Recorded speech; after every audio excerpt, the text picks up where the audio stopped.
Hello, it appears that we are live. This is the Atlas Project. My name is Ben Baer. I am a fellow with the Ayn Rand Institute. And this is actually our final regular episode of the Atlas Project. The Atlas Project has been a weekly chapter-by-chapter reading group of Ayn Rand's magnum opus, Atlas Shrugged. It's 30 chapters long, over 1,100 pages. And tonight we finally get to part 3, Chapter 10, In the Name of the Best Within Us.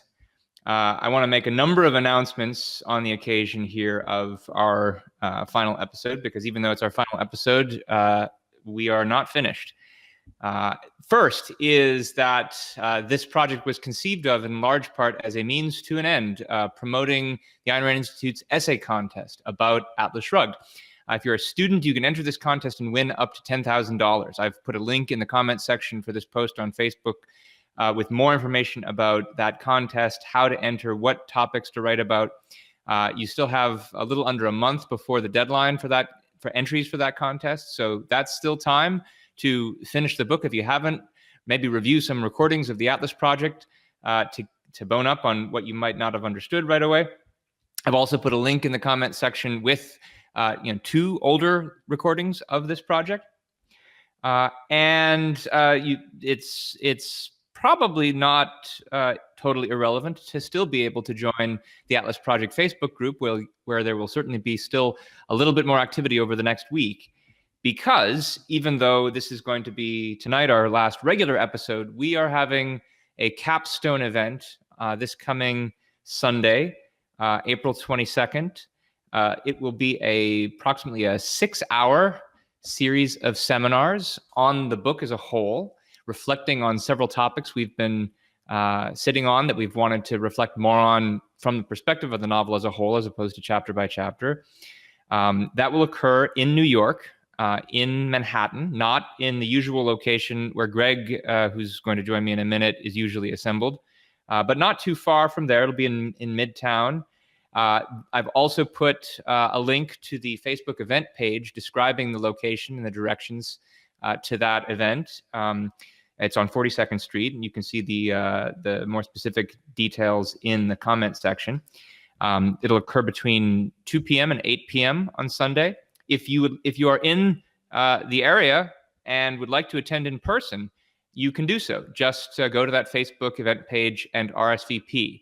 If you mean to attend for sure in person, you need to say going. Otherwise, if you want to attend just online, please indicate that you're simply interested and we'll keep you up to date. It's important that you say that you're going if you really want to come, because if we don't have your name on a list in advance, you won't be able to be admitted through the security at this location on 42nd Street. So we are looking forward to meeting a number of you. Maybe you've not been following the project regularly, but you have read the book before and you're in the area and you'd like to still talk about the book as a whole. You don't need to have followed every little episode of the project in order to come and have an interesting discussion with us, though it would help, because there is a certain perspective, I think, that having been in this project is going to bring to the book. And so we look forward to seeing more of you. I will be there as my final trip to New York for this project.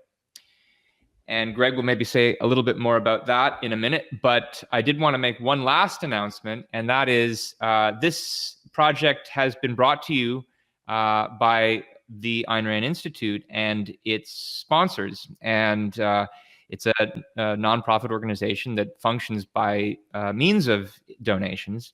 And we're actually having a special fundraiser today, not because we are doing this project, but because the Ayn Rand Institute runs a summer conference about Ayn Rand's philosophy every summer and sponsors scholarships for students who'd like to attend. And this year we have so much interest in the conference that we've run out of scholarship funds, and we're looking to replenish them.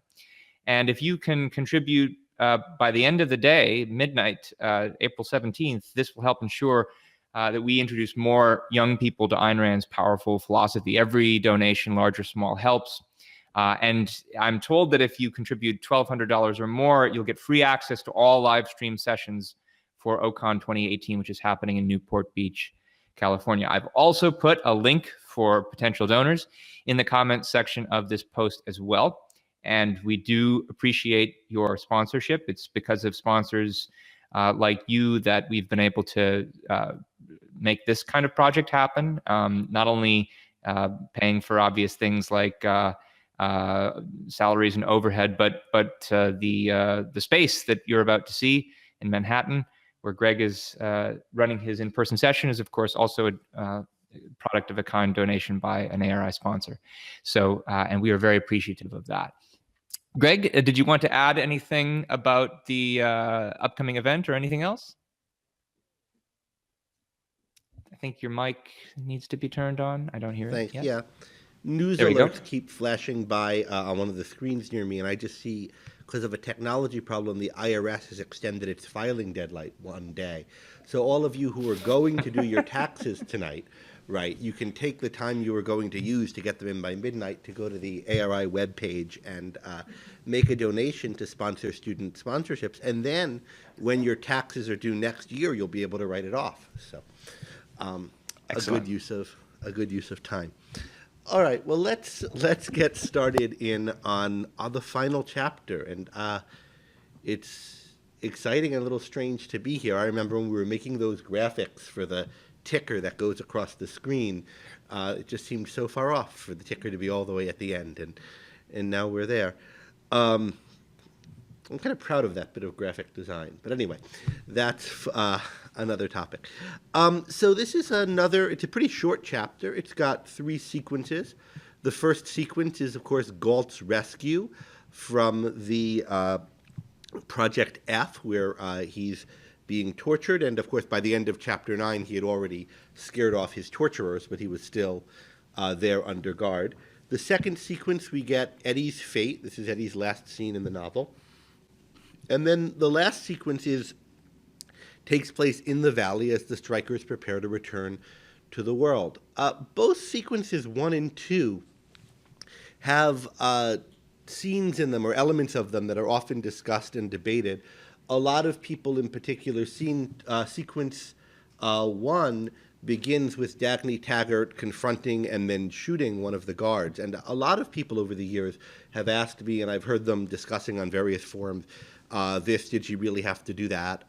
So we're going to go through the chapter in order. We're going to spend some time on this issue of Dagny shooting the guard, and then on the rescue of Galt more generally. Then we're going to talk about Eddie Willers, and Eddie Willers' fate is always a controversial topic that brings up a lot of discussion. We had a ton of discussion on this on the spoiler group, which was very active, especially earlier in the project when people couldn't talk much about what was coming ahead. And a lot of topics came up there connected to this. And one of them that a number of people mentioned there and then later on the group is that this is a topic Ayn Rand was often asked about. And so we pulled up one of the occasions when she was asked about it on the radio, and we have her answer to what the significance of Eddie Willers' fate is and what she thinks about him, which we'll listen to and discuss, and also talk about what a lot of people online have thought about it and discuss it here in person. And then we want to talk about the strikers' preparations to return, especially from the point of view of what this reveals about the nature of the strike, about their feelings towards the end of the strike, and in the connection was talking about this last sequence where the strikers prepare to return. I also want to talk a little bit about the scene in the airplane at the end of sequence 2 where they're flying back and we get the various people in the plane's reactions to seeing the lights of New York go out as we see the lights, the sun in New York set behind us. So let's begin talking about Dagny and the guard. So why does Dagny shoot the guard? And Ben, do you want to take us through some of the highlights of what people online said about this? I think Will's comment is perhaps the most apropos. Yeah, well, Will said, "Forgive me for playing the role of Captain Obvious, but it's because her lover is being tortured." And this was one of the last comments that came out on this. And people had made a number of really deep, given a number of deep reasons, but hadn't named the first thing to say. And I think that was it. Skylar follows up with the same idea by saying, look, the guard who's standing in the way between her tortured lover is refusing to make a choice about whether to let her in or not, but more fundamentally, whether to think about his situation or not. And he could have stepped aside, or he could have tried to shoot her, but he doesn't want to do either. Incidentally, I noticed that there's a second character who gets shot later on. That's the chief. And he does make the choice to try to fight back, but still meets an untimely end, though at the hands of his own men. Tarsha points out that the reason that this is important is because basically Dagny is making a choice here between saving the love of her life or letting them kill him, as far as she's concerned. And Tarsha in particular emphasizes, look, the idea here is not that Dagny is going around looking for anybody who can't decide to think. It's the one who can't decide to think whose body is barring her way, from reaching her lover who's being tortured. That's the one who counts. And all the other guards who didn't resist, whose bodies aren't barring her way, have been bound and gagged, and they seem to have had a choice in that matter. There's a counting issue here. I used to interpret this as all the other guards lived, except the guard who was at the door. But the way it's written is slightly ambiguous. And if you do the math, there are 16 total guards. The 4 guards, one of whom is dead and 3 of whom are bound and gagged, are the ones who are in the woods in addition to the one Dagny shoots. So it seems like Francisco and the others have disposed of these, 3 of them non-lethally, 1 of them lethally. But the point still remains. The ones that they can not kill, they don't kill. There's more to say about this. We have more comments to go through. But one thing that strikes me about this scene is, all right, so she kills a guard who's a soldier who is guarding her lover that's being tortured by an evil government. And I suspect that if the scene was written such that she just shot the guard without talking to him first, nobody would have any qualms about the scene. I think what makes people feel uneasy about the scene is that she chats up this guard before she shoots him. And you get to know the guard, and he doesn't seem like this bloodthirsty, vicious guy, right? He's vicious in the terms of the novel, but not in the way you'd normally think. And that kind of blunts from people's noticing the fact that what he's doing is, assisting in the torture of her loved one by guarding this unjust and corrupt facility. But it's an interesting literary choice to have him be this sort of non-entity who won't take a stand, and that's what gets him killed. Because otherwise, if he just stepped aside, he'd be killed. And why does Dagny? Of course, if you had a conversation with most soldiers in war, you'd probably find something similar. And it's funny that people don't have the same thought about them. I take it the plan here was that she was going to try to bluff her way in, right? Because at each step, they try to bluff their way past the guards, and they only kill them when that doesn't work. And that's, I think, what happened here. Ben, did you want to go on? I was just going to share a few more comments that I think are relevant here. Both Nikos and David commented on how there had been an exchange in the past between Dagny and James about how she, if put in the right position, would be willing to complete the family legend about Nat Taggart killing the state legislator, which we don't really know if it happened, but she's basically saying, I'd be willing to do it if they're preventing me from getting something I value. Well, here's the ultimate thing that she values. And Harry also observed that, for much of the book, she's also been dealing with and running interference with somebody who's renounced the responsibility of consciousness as this guard has, and that's James. She's coddled him up to this point. She's, conceded various things to him. Now, of course, she's decided to go on strike. And after Harry made that point, it occurred to me, James has also been taking place and has also been participating in this very torture scene. it would be very interesting to find out what would happen if Dagny had found James in the business of doing this and what she might have done to him, her very own brother. I don't think she would have hesitated there either. Yeah. So we've been talking about this so far from the perspective. I mean, when people are upset about this, they seem to be upset about it or curious about it from the perspective of, was this justified of her to kill him? And there, I think Will's Captain Obvious remark is this guy's, he's an agent of an unjust government that's torturing, endangering the life of an innocent person who's good, and she's trying to save him. Initiated force. And they've initiated the force. Yeah, and he's right now, by force, barring this door. So on the issue of, is it moral to do it? Is she somehow compromising her virtue? Is it right for her to do this?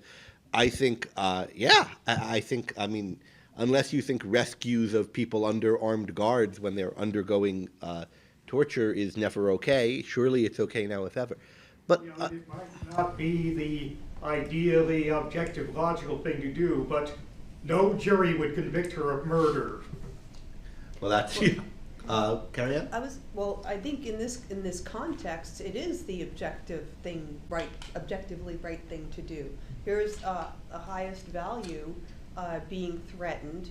She's trying to give the guy the option to leave. She gives him what would be a persuasive argument if he was willing to listen and take the responsibility. He reneges on the responsibility to exercise his independent judgment, and she told him what the consequence was.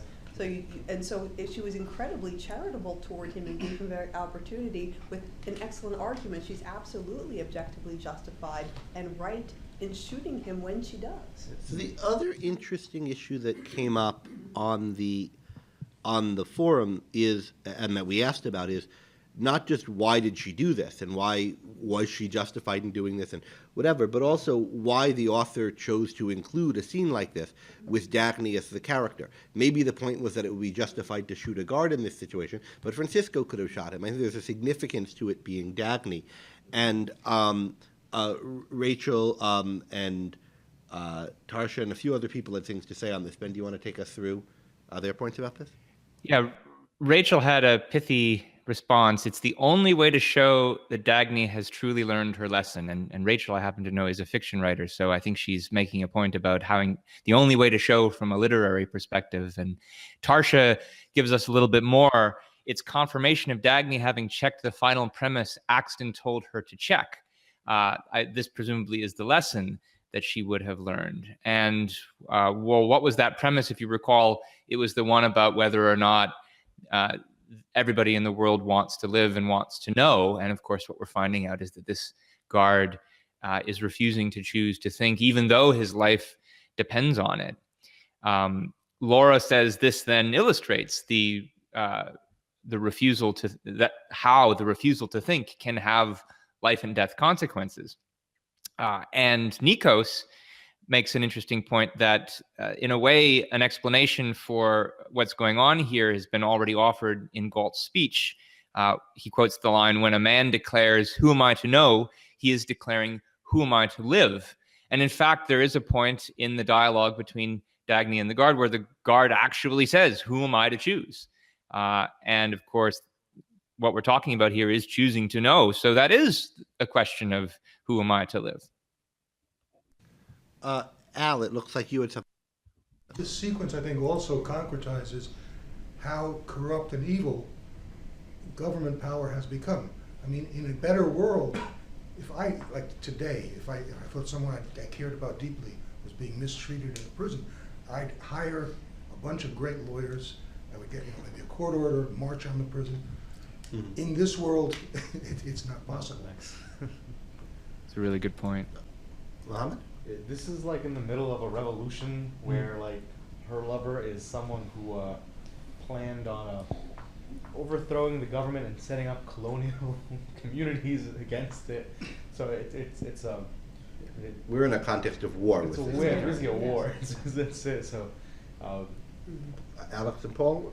Yes. So the guard tries to justify his actions by pulling the Nuremberg defense. Mm-hmm. I'm only a little fellow. I'm only obeying orders. It's not up to me. And he refuses to acknowledge that it is his lack of thinking that got him into this situation. even though he's not physically, he didn't go up and shoot Dagny or hit her, he is initiating force by blocking her way from Galt and for falsely imprisoning him. Paul? Yeah, and I would just add to what Mohammed said, it's basically anarchy. It's not an objective government that's implementing objective rules in a retaliatory capacity. It's gang warfare between one and the other. Okay, so this point about it being anarchy is relevant to the point that Al is making, which is that you might think, well, it's a government official, there are other ways to deal with it. You don't just, every time you think somebody's imprisoned wrongfully, bust them out and shoot people in the process. But that's in the context of a government that you think has some legitimacy, even if it's making a mistake in this instance, we're either in the state of a totally illegitimate government, or, as is becoming clearer and clearer in the previous chapters, a state of anarchy, where there is no authority that there should be any kind of deference to it. Will? Greg? Okay, I'm making a particular point of this episode because on Usenet I ran up against someone who fixated on the sentence, she would have hesitated to fire at an animal, pulled the trigger, and fired straight at the heart of a man who had wanted to exist without the responsibility of consciousness. And he claimed to draw from this the implication that Ben had already noted is not so, that objectivists would roam around looking for people who refuse to decide and shooting them because they are lower than animals. I mean, that's what I was thinking we might all do after the end of the broadcast tonight. There's no one... Go ahead, Ben. You wanted to say something? I was just going to say, and I'll put this out there for you to comment or not, depending on how many spoilers you want to give. But for those who know what I'm talking about, it occurs to me that this is, in a way, Kira's revenge against Comrade Ivan Ivanov, who is a very similar character to this guard. Yeah, let's not say too much about that, because that's a book that it is easy to spoil. Not everyone knows what happens in We the Living, which was Ayn Rand's first novel. But there are some interesting character parallels. Another point I just noted is the guard train, wait, I haven't said yes or no, which harks back to Jim, who was constantly saying, I haven't said that. Okay. Ben, Harry makes an interesting point online. I mean, someone's just said, Ellen pointed out, I guess in response, Alex, to what you said, that this was just a few years after Nuremberg. So that would have been fresher in people's mind. Harry makes the point a little earlier. He's noticing how the shooting question plays, the question, is it right, plays on the goodwill of the positive characters in the way, for example, Lillian did repeatedly with Reardon. It's worth thinking about whether there's a kind of sanction of the victim perspective that's being entertained if you're being fussy about whether Dagny had the right to do this, rather than just thinking he was torturing her lover unjustly, surely she did. I don't know that I want to pause more over that, but I think it's an interesting thought. Is that like to hesitate over shooting him, would that be like the kind of mistake that Dagny and Reardon were making earlier? And the idea that Rachel had, that this episode is the way to show that Dagny has learned her lesson about people, maybe suggests the answer is, yeah, that it is the same. Yeah, Greg, and I think that thinking about that very question is, depending on how you answer it, is going to have some pretty significant implications for your view about the conduct of foreign policy, and certainly Rand drew some conclusions about it in her day. But we don't need to go down that path right now. Yaron Brook has a really nice lecture. I think he just recently re-released it as part of his podcast on just war theory, where he talks about some of these kinds of things. And for people who follow Dr. Brook, you'll have heard that podcast perhaps recently. If not, it's something you might look up, where he's drawing some of the implications of Rand's philosophy for how to conduct a war and what's wrong with some of the rules of engagement that have been in play in recent wars, or his view of what's wrong with them. But I think Rand would agree. Let's broaden out to look at this rescue more generally. And let's think about these guards more generally. So we were told in the previous chapter there's a garrison of 16 guards, that everybody on this Project F is selected for their uncritical capacity for obedience. And I think we see that, who am I supposed to obey kind of thing with all of these guards in this chapter. Other notable facts about the garrison of guards, these people are bad at their jobs, right? The 4 outside guards get easily dispensed with and the communications cut by 4 people. Francisco asks, I think it's Francisco, where the other guards inside the building are. There were 2 of them in the hallway. When they neutralize them, they ask, where are the other ones? They're all in this room. All of them? Yes. And they're there playing poker, which is why it's pretty easy to get the drop on them. So these are incompetent and not caring, and just not putting any thought into how to actually guard this building guards. Anything? It strikes me that it's interesting that they're playing poker, because that's a game of chance, and at this point, it seems to be a matter of chance. Whose loyalty they're going to, pledge to, and whether they're going to do their job or not. Dice or black. At least poker involves some reading people and so forth. I don't know about, but the strategy our protagonists use to get in involves kind of bluff and surprise, right? I think that's the main thing to note about that. We asked a question about how the different characteristics of the different heroes, the different characters in this rescue party, come out in this episode. Ellen's saying online that she doesn't think Rand named what game they were playing, and that might be right. I might have just assumed it was poker. Maybe they were just playing. No, people here are saying it does say poker. So okay, they were playing poker. Ellen, he didn't name if it was 5-card stud or whatever, but Texas Hold'em. I think that's more popular in recent years. But so we had a question about the way in which the personalities of the different protagonists came through in this scene. And Ben, do you want to talk a bit about that? I know you had some thoughts about it, and there was some stuff from the forum. Yeah, most of the responses we got were observations about the personalities that came out once they reunited with Galt. There weren't that many comments on the initial rescue aspect of it. I did observe a few things about that myself, though, at least about a couple of the characters, Francisco and Reardon. I love the scene with Francisco, because throughout the book, some of the distinctive characteristics of his have been his wit and his utter ability. And so you've got, why did Rusty let you in? He must have had his reasons. He wasn't supposed to. Someone's changed your suppositions. What's your business? Copper mining. Huh? Who are you? The name's too long to tell you. I'll tell your chief. I love that exchange. And then it's not when only they meet with resistance, it's wit with it's wit with this condescending, it's sort of mocking, condescending wit, which is really characteristic of Francisco, and goes with the effortless ability, right? And he displays this for the second time in the novel. The first, of course, was when he was defending Reardon's factory from attack by the thugs, but here his hand is too fast for the 2 men to see its motion. And then when we get to Reardon,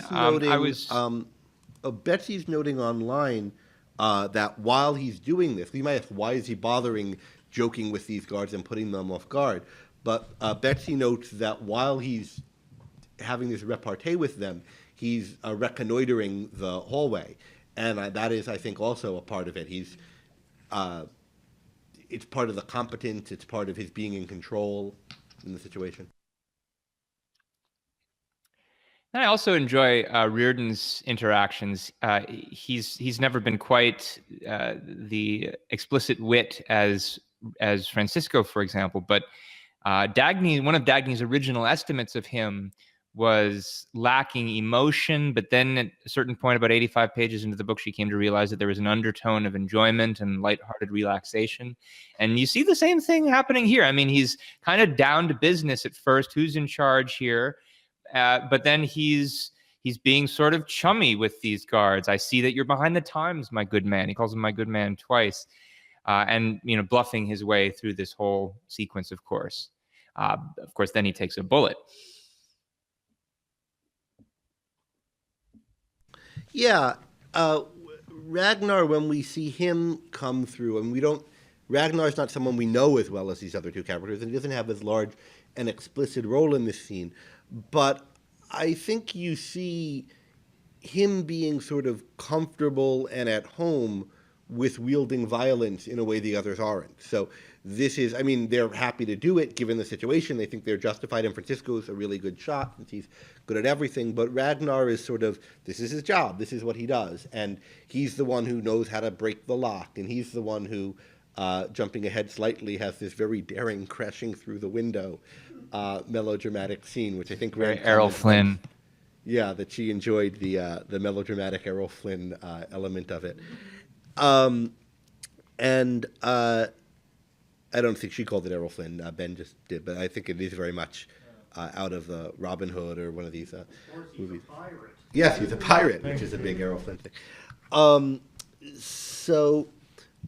And we'll talk more about him in the next scene. So yeah, we had more comments, as you were saying, Ben, about the hero's reactions in the moment of finding Galt and thereafter. Yeah, so regarding Dagny, Tarsha mentions that she, is first fighting back tears, but she shows her strength by fighting them back, and then by smiling and showing Galt the collar with the sweater that he's asked her to wear. Perhaps not the situation she envisioned that reunion happening in, but nonetheless. A lot about Francisco. Skylar notes how he's visibly shaken by the whole situation. His hands are shaking when he's offering Galt a cigarette and brandy, but he's offering him cigarette and brandy to cope with that. Tarsha also notices that Francisco is the first one to go into the room after the first guard, blocking Dagny, demonstrating his sensitivity in spite of his humor and relentlessness toward his enemies. He can't bear, though, to ask how bad Galt is. She says he wears his heart on his sleeves. I also noticed that Francisco is the first one to express a desire for vengeance upon entering the room, finding Galt in this situation. But Galt mutes that, the saying, if you ever do find them, you won't find much to kill. And interestingly, Francisco smiles for the first time in this scene only when he comments on how this is the first and only time he'll ever get to give Galt orders. And I take it that part of the reason he's smiling is because that's funny. And it's also he's a wit about it. He makes that lighthearted joke and starts to smile, but I think part of it is now they're in the plane, so they're back in their own world. And so he's able to, it's over, right? And it's that, I think, concretizes its being over, which puts him back in the frame of mind where he can get back to the lighthearted humor in the situation and then make that remark and that observation. Because I guess he could have given him the order, have this brandy while they were in the torture chamber, but it was still not his world yet. I don't think he could. Harry, to back up just a little bit, Harry makes an interesting point about Francisco's wit, that his quips also serve to reduce tension since the guards are unpredictable and may kill Galt if pressed. And that's something I've noticed Francisco's been good at throughout, not just with armed guards, but in any number of kind of confrontational situations, using humor to defuse the tension. Most notable in my mind is the scene with Simon Pritchett at Reardon's party. Yeah, that's a great Franciscoism, Pritchett at Reardon's party. He undoubtedly would know more than anyone else about that. After he says that nothing is anything. Well, let's talk about some of the other heroes in this scene, Ben. We had some comments on those. About Reardon, Skylar noted that he's nursing his injury. It's just a flesh wound, but still wants to come to aid everybody else in this rescue effort, especially Galt. Galt is the one who's helped him become free of guilt. Tarsha notes in that connection that when Galt says thank you, Reardon, of course, says, you don't have to thank me. I'm doing it for my own interest. And Galt says that's the very reason that I am thanking you. So There's an interesting connection here to Rand's own life. Sorry to interrupt. Did you want to say more on that point? There was a there was an occasion in which Rand was very grateful for something and was telling one of her friends about it. I believe it was she was telling Isabel Patterson, who was a writer and a close friend of hers at a certain point, about how grateful she was to the editor at, I guess it was Bob's Merrill, who stood up for the Fountainhead and said, "This isn't the novel for you, I'm not the editor for you." Archie Ogden, yeah. And the friend said, "Well, what are you thankful to him for? He wanted the book because he knew it would make a lot of money and help him at his job." And she was horrified, like, well, why would I want him to help me other than that? I'd want him to help me because it was a bad book? I mean, so she very much had this perspective in her own interactions with people. What she was thanking Ogden for was taking a stand for something that was right, that would help him.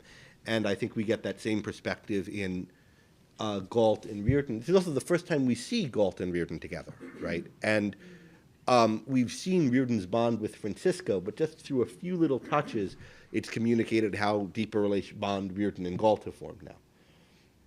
In other words, what better compliment can you pay to somebody than to say that you're doing something for your own interest? Because that's a way of saying that you value them, that you find them somebody that adds something to your life. Yeah. Robert has something he wants to add, I think. Oh, yeah. They are the two main inventors in the whole story. So it's nice to see them together. Good point. Yeah, go ahead, Ben. Moving on to Ragnar, Schuyler was one of the ones who observed that throughout several of these sequences, he's almost stoic in his kind of Nordic style of enacting violence against these torturers. Tarsha describes it as ever the philosopher calmly disassembled the torturer machine. This shows he is the introspective thinker acting out values in somewhat artful drama. I'm not sure if she meant to make a parallel there to Kay Ludlow, his wife, who's of course actually a dramatist. Yeah, there's also, there's the double issue of he's taking what you might call a philosophical attitude towards this. That's maybe described as Stoic. I don't think it's actually much like the Stoics, but in the sense of not being overcome by emotion. So he's got a philosophical perspective, but I don't think as much of one as Galt has, but nonetheless. But also, he's able to do that because he's someone who's led a life around instruments of violence and torture. And we're getting to see his perspective on that. He's calm. There's an anger there, but it's a kind of calm and deliberate anger rather than a getting caught up in an anger. Carrie Ann? Represented not stoicism, but an impartial justice. He's meting out. This is what you should do to things like this. Yeah, Reardon describes him as an avenging angel at one point. Yeah. He's someone, justice is the love of his life. He wanted to fight Robin Hood, so that's his response to Errol Flynn flying through the window. And go ahead, Ben. And remember that he's the one who Galt has described as the man of reason, the philosopher who, because of the situation of the world, has been, has had to take up arms to use force against the force wielders. And so it's particularly symbolic, isn't it, that he dismantles that torture machine, because that torture machine was a machine that was devised on the pretense and the folly of trying to force a mind. And of course, in Rand's philosophy, this is something you can't do. You can only destroy a mind. And so a man of reason is going to see this as particularly offensive, and especially when it's the mind of his friend. So you had some, or does anybody else actually here? I know Ben has some, which we'll turn to shortly. Comments on this scene in general? Anything about the rescue of Galt? Any other aspects of significance about this sequence that haven't come across yet? Anyone wants to raise? Carrie? I guess I was wondering, I don't know if I missed this, but I thought it seemed like Reardon didn't go in with a gun. He was standing there with his hands in his trousers, confident like an authoritative executive, walking in like, I'm in charge here, this is how it's gonna go down, and you're going to do this because it's the right thing to do, and that does reflect his personality. In fact, that he does take a hit. I mean, he's taken a hit all throughout for things, so that he was willing to be injured in these circumstances, just like earlier he was willing to, well, sacrifice. Now it's not a sacrifice on what sacrifice really means, but I think that it does reflect his tendency to take a hit for things that matter to him, and which is not, he definitely deals with it in a different way from Francisco, who, while he's joking and witty and has this banter and such and is mocking, also has the gun in his hand with precision. So he goes in with a gun in hand, and Reardon's standing there with his hands in his pocket. So I didn't know if Reardon was armed, or if he went in, he didn't think he needed to do that because he's such a man in charge. I'm not sure, because so eventually Reardon does have a gun, right? So he must have had it on him all along and not drawn it. He must have been concealed carrying it. Yeah. And I think that the same is true with Francisco, because he first comes in and starts talking to them, right? He doesn't come in gun drawn. He comes in and they said, why did Rusty let you in? And you must have had his reasons. And then as soon as someone reaches for a gun, somehow he outdraws him, basically. I think what happened is, but it's not totally obvious, but I think what happened is both of them came in with guns there but concealed, and maybe Reardon's hands were in his pockets, maybe was on the gun, and Reardon just wasn't able to outdraw the guard who shot him in the way that Francisco was. I guess that's what happened. Yeah, I guess it wasn't clear, but I thought just the way that they handled it was very different, so it did reflect their personalities, and I thought there was a little bit more to say about Reardon, because we spent so much time talking about Francisco and Ragnar. Yeah, I was thinking that too, and I'm not quite sure how to read it. Someone online, Anthony, is asking, why did Reardon let himself get shot? And this is in the same range as your question. Now, I don't think he knew he was going to get shot. I don't think he wanted to, but he definitely was risking getting shot. And so was Francisco. Whether Reardon took a greater risk of getting shot, I mean, he's the one who walked into a room with 8 guards, that he knew had 8 guards, whereas Francisco walked into a hallway. I guess Francisco didn't know how many people were in the hallway. So both of them didn't know, Reardon knew he was up against a lot. Francisco didn't know what he was up against at all. I think I think all we can say to why did they let themselves get shot, since both of them were risking getting shot, is what I think it's either Ragnar or Francisco later says, which is, look, we were ready to come in with a lot of people in an armed assault, but we did it this way because we thought if they knew they were under attack, they might kill you. And if we kind of faked our way in with just a small group, we could get you out without risking that, but at risk to ourselves. At least that's how I understand it. I think, Greg, I think this actually connects to the last major point I wanted to make about this scene, which is that on this reading, I noticed a line of philosophical development that I hadn't ever noticed on a previous reading before. There's a lot especially toward the end of the sequence, about paying a price,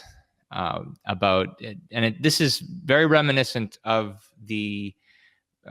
one of the central running themes of part 3, chapter 2, the utopia of greed, that I talked about when we were discussing that chapter, the kind of take what you want and pay for it attitude toward causality, that when you're living in a utopia of greed, the way to be maximally selfish is and the way to measure how selfish you are, because Dagny was the most selfish of them, was a measure by how much of a price are you willing to pay for what it is you want. And so you've got, for example, Hank, who's grateful or Galt, who's grateful to Hank for what Hank has done for him. And even though Hank doesn't think it's necessary, Galt still wants to pay the spiritual price of recognizing Hank's virtue. The whole valley, as you mentioned, was prepared to pay the price of an open assault to secure Galt because they value Galt so much.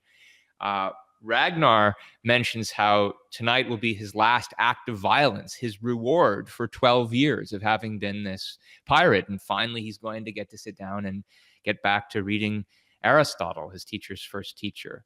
Dagny thinks of her whole past at one point, thinking in a businessman's language, price no object. And then in a really neat passage. All of them are sitting there finally on the plane, and this is when they've finally all been reunited for the first time in any degree of peace. And I'll just read the passage. Then they lay still, leaning back in their chairs, silently looking at each other.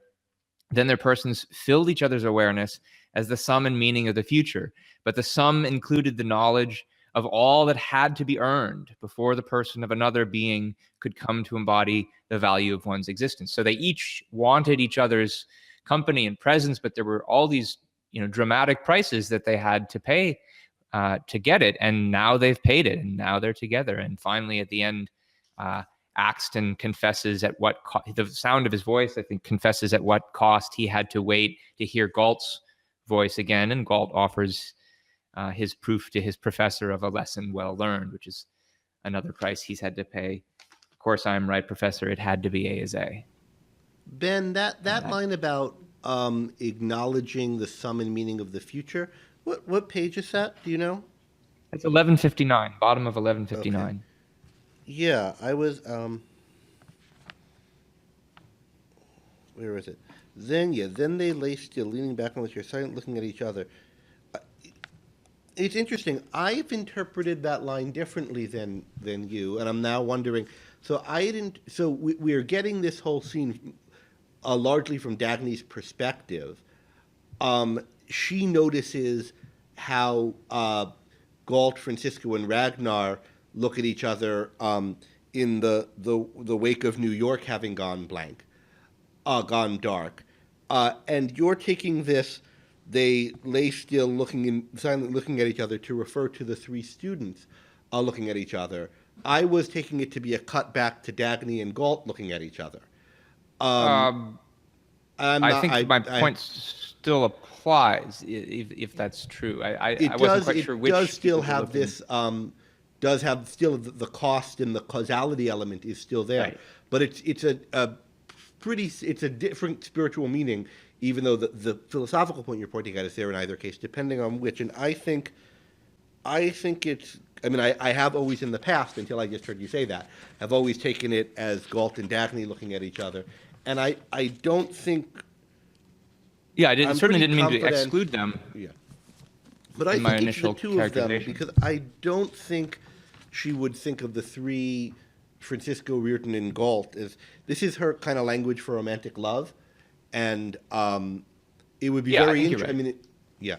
I mean, but the point that there's something very akin to romantic love with Axton and Galt in that, from the kind of bromancy point, or in this case it's a teacher-student kind of relationship, I think is very significant. This is also a really profound emotion. I was asked on one of the Q&As I did for Strive by Celeste, I think, about the scene where Galt says, of course I was going to be all right, A is A. I'm not, don't totally love, I've always found that a little bit odd, because if you interpret it too literally, him answering it in a lighthearted way with this philosophical axiom, it could seem like it's being too dismissive of the concern that, I mean, he could have died, right? He could have died there. Now, even if he had, in a broader sense, things would have been all right. The strike would have come to its successful conclusion. But I don't think it would be right, and I don't think Galt really was dismissing the concern about him. I think what he was doing is kind of reestablishing the shared context between them. It was going to be all right one way or the other, because we were basically at the end, and we already knew we were victorious. And we had to be victorious by the nature of things at this point. And so he was reestablishing that context and applying it in a somewhat humorous and lighthearted way to the concrete. But I don't know. I'm not positive about that. Paul? Greg Carroll makes the sentence, and the conclusion that I was grappling with was, does he mean that he has to be okay in the sense that either he lives and he's held to his principles and he knows he's right and he survives, or he doesn't exist and there's nothing to even consider at that point? Is that the kind of that's the only way I can make sense out of that statement, because like I said, he could die. Okay, Ben, you said Carol had something to add on this? Not on the particular point that Paul was just raising. So I don't know if you wanted to finish that with him. Well, no, go ahead with what Carol said, and then we'll come back.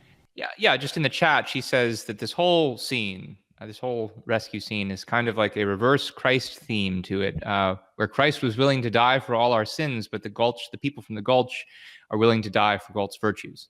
I thought that was a nice. I mean, I don't know if that's in any way, as people are pointing out, I don't know if that's in any way what Rand was intentionally going for there, but I mean, I think that contrast is nonetheless telling thematically. Yeah, and Paul, I'm not sure what to say about that.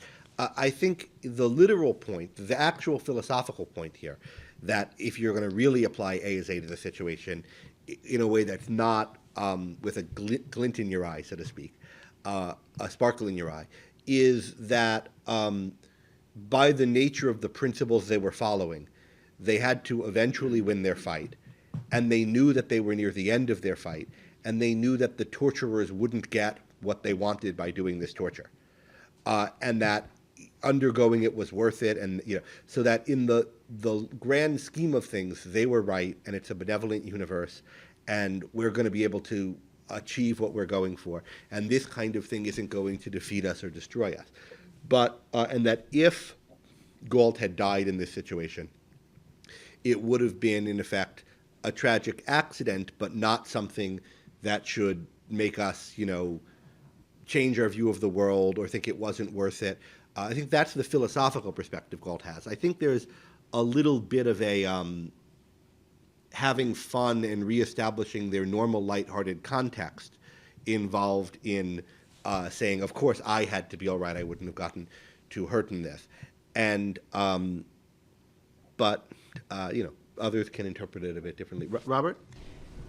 Yeah, I just wanted to add that the reason Galt went back was to get Dagny. Mm-hmm. That's the only reason he went back. Yeah. Against their wishes in the valley. He has Dagny. It's beautifully described how he's leaving with the one value he wanted. Yeah. So I think that's the so he's won the strike on a professional level. Mm-hmm. Culture has collapsed. They're ready to start the second renaissance. But as important, personally, he has Dagny with him. Yeah, good, thanks. And we see that is stressed, as you say. Carrie Ann? But could it also be interpreted metaphorically? Like, what does he represent? The fact that reality is what it is. If you try to evade it, the consequences of reality are going to win out in the end, because A is A. Things are what they are. So no matter what anybody tries to do in resisting reality is always going to have the ultimate check on anybody's attempt to resist it. So if he represents reality or being real, of course it's going to win, because it will always win no matter whether people try to wish it away or not. As Betsy says online, A is A, he had what he needed to stay alive. Mm-hmm. And yet again, he did know he was taking a risk, right, in going back. Right, So I mean, I meant in terms of metaphorically, in terms of what he stood for, Mhm. right? The principle, like the reality is going to be what it is, regardless of what people try to do to it. So reality will always persist, no matter what. So even not in the person of him, John Galt, I was thinking more in terms of what he represents. And Galt sees it as a victory, too, in another sense we should keep in mind. But by the time they've come to get him, right, Galt withstood the torture, scared the torturers who left, realizes that he's going to be fine. The worst of it's over. He's been lying there for a while. He feels victorious. And his view is, as he tells Francisco, that it had to be me that they were going to torture if they were going to try their last. And they have. So he thinks it's over. Right? The lights of New York haven't gone out yet. It turns out they do on the plane ride home. But he thinks this was their final shot, and it didn't work. There's really nothing left now. Ben, shall we move to the next sequence? Yeah, I think so. We'll get to that later. Okay. So let's move to there is one more thing in the sequence we want to talk about later, which Robert's picking up, but I want to go to Eddie first. And let's start with Ayn Rand's clip on this. So as I said, this is something, Eddie's fate, that a lot of people have asked about over the years, including sometimes to Ayn Rand. And let's hear a question her asking her this on a radio show, and then we'll hear in a few parts her response. We'll interject and connect it to your comments as we go. But here, assuming this works, is the beginning of this. I read your book, Atlas Shrugged, and I was wondering about the position that Eddie Willers was left in at the end of, or near the end of the book. Oh. And I was wondering how the Eddie Willers of the world, so to speak, would fit into your philosophy rather than being left sitting on a railroad track in the desert. As I read the book, this part was left somewhat amiss to me because I see that, or I feel that there are probably more Eddie Willers in the world than there are Dagny Taggarts and John Galts, etc. Yeah, and that's a very good question. She agrees it's a good question, and it's the same question, more or less, that we asked you guys on the forum, right? We asked, what's Eddie's position, how did he get there, and what's the literary significance of this? So we had a lot of comments on this. Let's listen to the first part of Rand's answer, and then think about how it connects to some of your comments on it. Eddie Willers in Atlas Shrugged is the symbol, in effect, the representative of the best among rational, average men. Yes, that is, he is morally as good as the heroes, but he's not a genius. He's a man of average intelligence and a very scrupulous and high moral character. Okay, so thoughts on that, Ben, and on how that relates to some of what people were saying on the forums? Well, several people pointed out that they thought the leading factor explaining why Eddie ends up in the situation that he does is, simply put, his modest ability. Schuyler said that he lacks the intelligence of the other heroes. David, I think, also commented on this to some extent, that you seem to have taken David's comments out of the notes. And those were the main ones. Okay, yeah. I moved some of David's... Betsy also commented on this. Some of David's to later because he had some other connected points. But yeah, I think a lot of people had mentioned this. Some people even pointed to Ayn Rand having said this, and I think Laura maybe and David might have done that. And I think this is right, but it's worth our thinking about just how limited Eddie's abilities are, because I think in different ways it's possible to over or understate what Eddie's limitations are. So thoughts about Eddie's level of competence or ability. What is Eddie capable of and not? Do people have any thoughts on this? Putting aside any issues of his character, which I think we want to talk about. How smart is Eddie? How able is he? Paul? There's been a bunch of times in the novel where you're just looking at him like, how do you... So I totally agree that he, as she indicated, would represent average, I guess. But I guess he's an honest and he's a good person. He tries to do his best, but he doesn't have the ability to integrate a systematic philosophy and implement it in his life consistently. And so he winds up, doing largely good things, and all of a sudden you can see his standard is not his life, but we got to save Taggart Transcontinental, and so he's going to go down with the ship. And Mohammed? he ends up. Yeah, when you say he's of average intelligence, I mean, he did run the company when Dagny was out. I mean, what's average intelligence? He doesn't seem. He's definitely not like a genius inventor. But average intelligence is a bit. He ran it with a lot of direction from her, but it's not like, you could have gotten any of the, average janitor from Taggart But like Transcontinental to average do it. intelligence, we wouldn't be as important to Dagny if it was just average intelligence. Average intelligence is like, it doesn't seem fitting. He's not he's not a genius, but he's not. That's clear. It's not like he's not. You can put it too low. Like he's not just Dagny's also, clerical worker or something, right? He has a real understanding of what's going on in the company. What does average intelligence mean in a world where it doesn't exist? So, a lot of people have brought down the average. Carrie? I guess the two concrete examples of what he didn't know how to do in this case. One of them short, very in the immediate circumstances, one way back in terms of a much deeper principle. So in the immediate circumstances, he just like grabs throttles. He's stepping on the dead man's pedal, right? He's It's the same thing. pretty much a dead. So he's trying to do like play around with stuff as though he were a kid. He has no idea how any of it works mechanically. So that's something that Which he is doesn't. out of a. But the other thing I think that is deeper is when he was remembering back when, to talking to the 12-year-old Dagny, she knew when she was 12 years old the best within us is running a business and earning a living, and that in man which makes it possible. And he's realizing now back what he didn't know back then, what she knew when she was 12. Which is that is the best within you, and the productive capacity and the reasoning capacity behind being able to independently do stuff and make stuff and run stuff and figure that out. And it was something that an important thing he didn't grasp all of his life till now, exactly when it could have saved his life in these circumstances, because he didn't get it. He doesn't have anybody here who has that know-how, and he's going to die here as a result. You mean Al?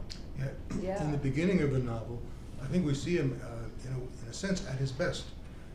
Because what he's doing is he's identifying a problem. He knows it's his job to take that identification to the person in charge. It's not his task, and it may be beyond his ability to figure out the solution.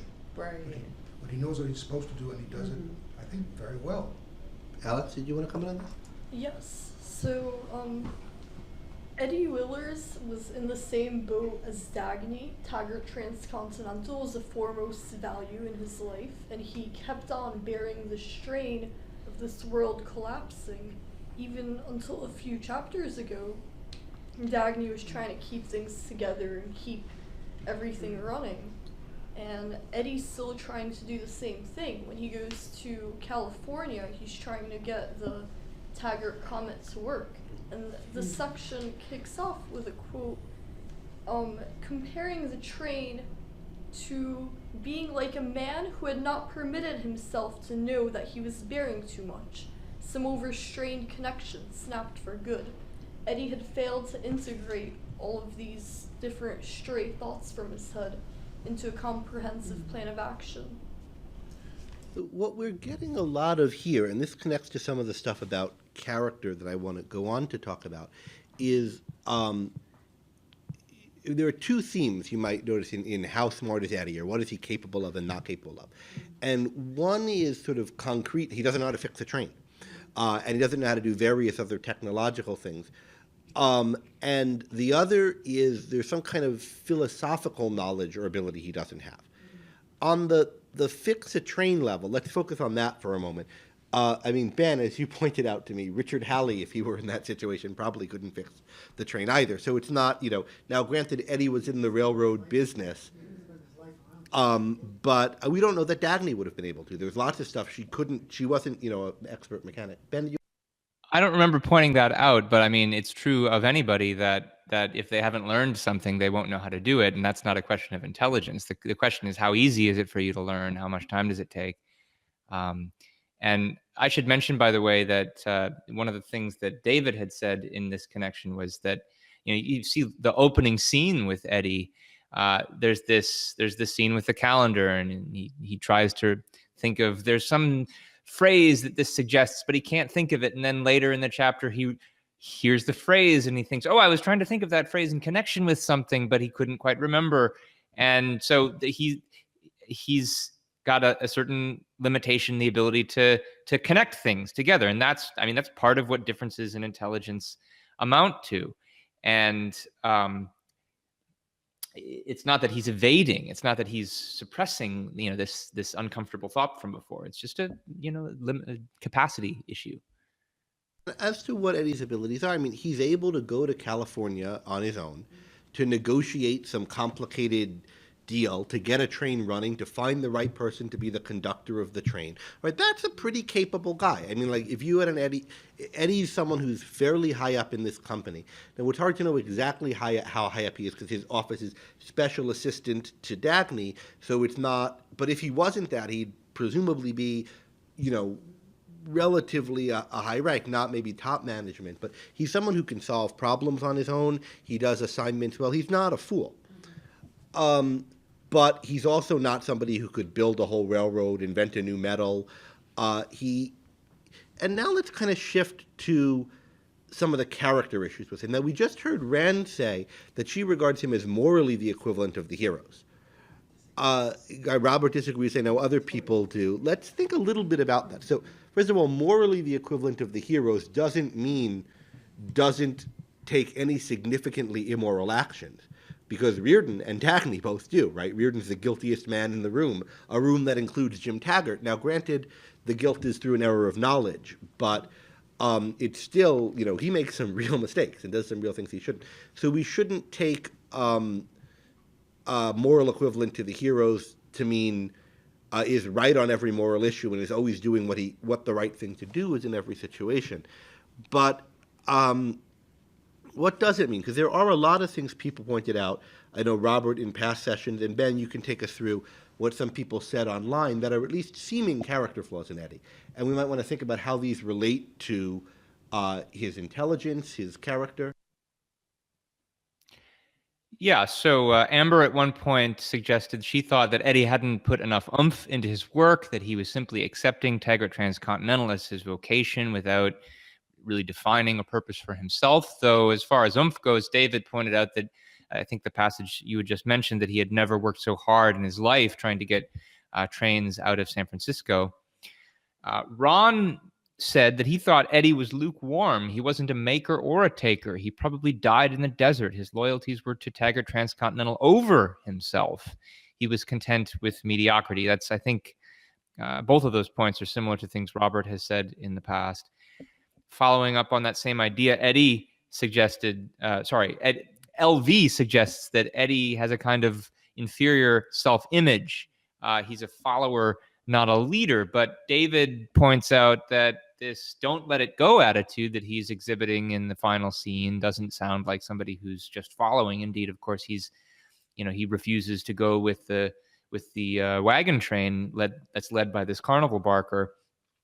Jesse thinks that Eddie's never found a real purpose in his life other than Dagny and needs some kind of self-esteem.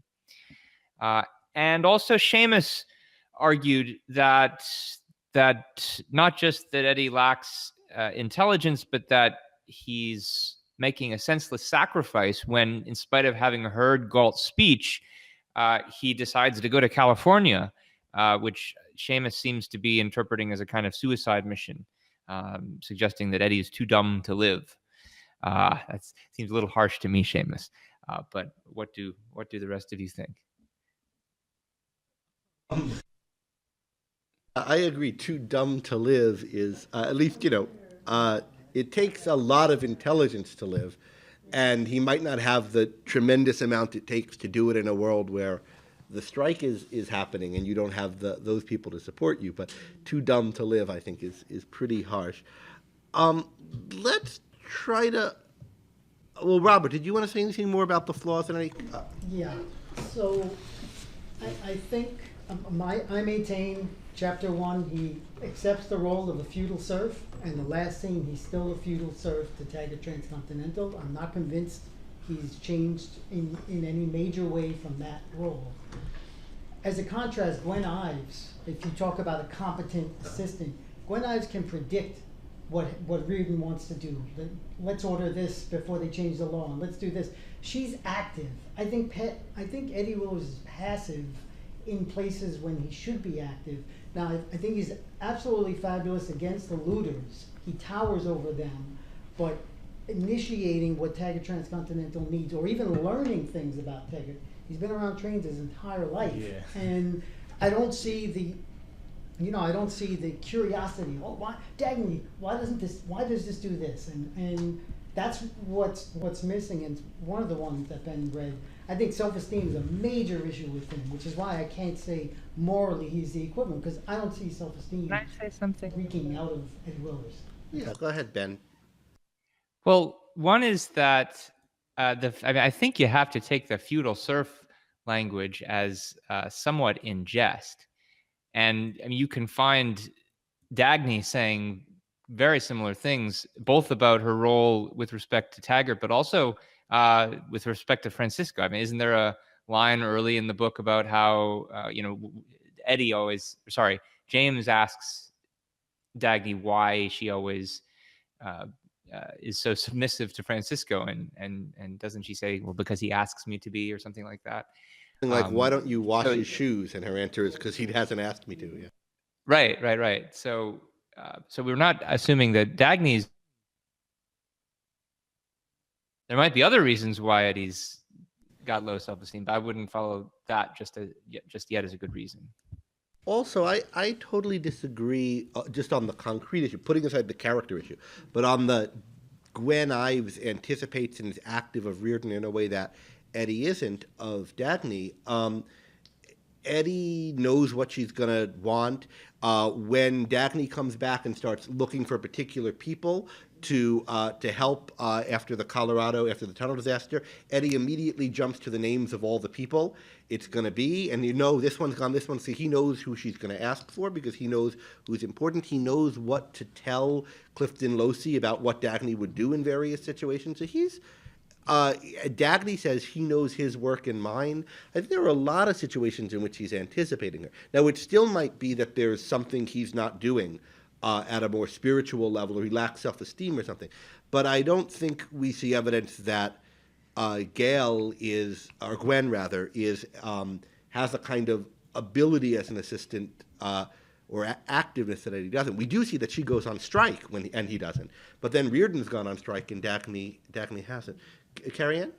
I want to say I knew that this language that Eddie had about remembering the conversation with Dagny was very familiar, and this last chapter with him echoes the first chapter after he's given the dime to the bum and he kind of remembers what a minister said, and and in the first chapter of part 1, he's remembering that conversation that he had with Dagny, and they're talking about what they're going to do with their lives, and she's like, the railroad, and he goes, no, you should do something great, not just business and earning a living, things like winning battles or saving people out of fires or climbing mountains, and his answer is, I should do whatever's right.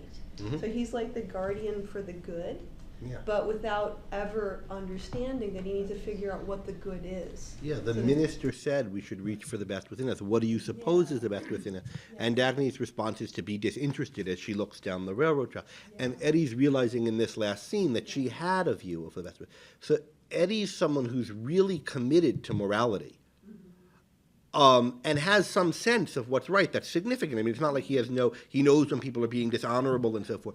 But he also doesn't have the kind of profound and independent grasp of what the highest virtues are that Dagny seems to have, has this sort of effortless perspective on somehow. And that's interesting. And maybe what we're seeing is that Rand thinks that's an issue of intelligence. Alex? I think that Eddie is a profoundly moral character and that he sticks by his virtues until the very end. After he realized that Dagny was having an affair with Reardon, I think he realized he had no chance with her. He had been in love with her for a long time, even though I guess he wasn't fully aware of it, but he lost a foremost value in his life. And then Taggart Transcontinental's falling apart, and everything he thought was important in his life was no more. And I think when he went to San Francisco, it was a kind of pseudo-suicide mission. I don't think that he had any hope that everything would turn out well. He was just trying to go moment by moment, as Dagny had been going, almost mechanically. And it's significant that Dagny has been going this way. So any criticism we're going to level on Eddie for functioning in this kind of manner would be a criticism we'd also have to level against Dagny, and maybe should. I want to move on a little bit. Just let me say a few things about kind of summing up what we've seen about Dagny, and then I want to return to Ayn Rand's answer to this. So far we've heard her say she thinks that he's the moral equivalent of the heroes, but has a kind of intellectual deficit compared to them. Now, authors aren't always right about their own works. I mean, so, that she said this doesn't mean, she said this 10 years after writing this novel, doesn't mean that that's in fact what she portrayed in the novel. And, you shouldn't feel cowed by even the author's authority over her own novel. But I do think we should take seriously the idea that the kind of deficits that people are pointing out in Eddie as compared to the other heroes or the full heroes are somehow features of or results of his lesser intelligence than them, rather than primarily character issues. And some things to be aware of in this is, right, again, he's devoted to the best within us from the beginning. He doesn't know what that best is, and as a young man is aware of not knowing that. Since then, he's sort of forgot that question, but that wondering is still somehow with him. And he's somebody who's kind of befuddled in a lot of the novel. He can't make sense of this world he's in.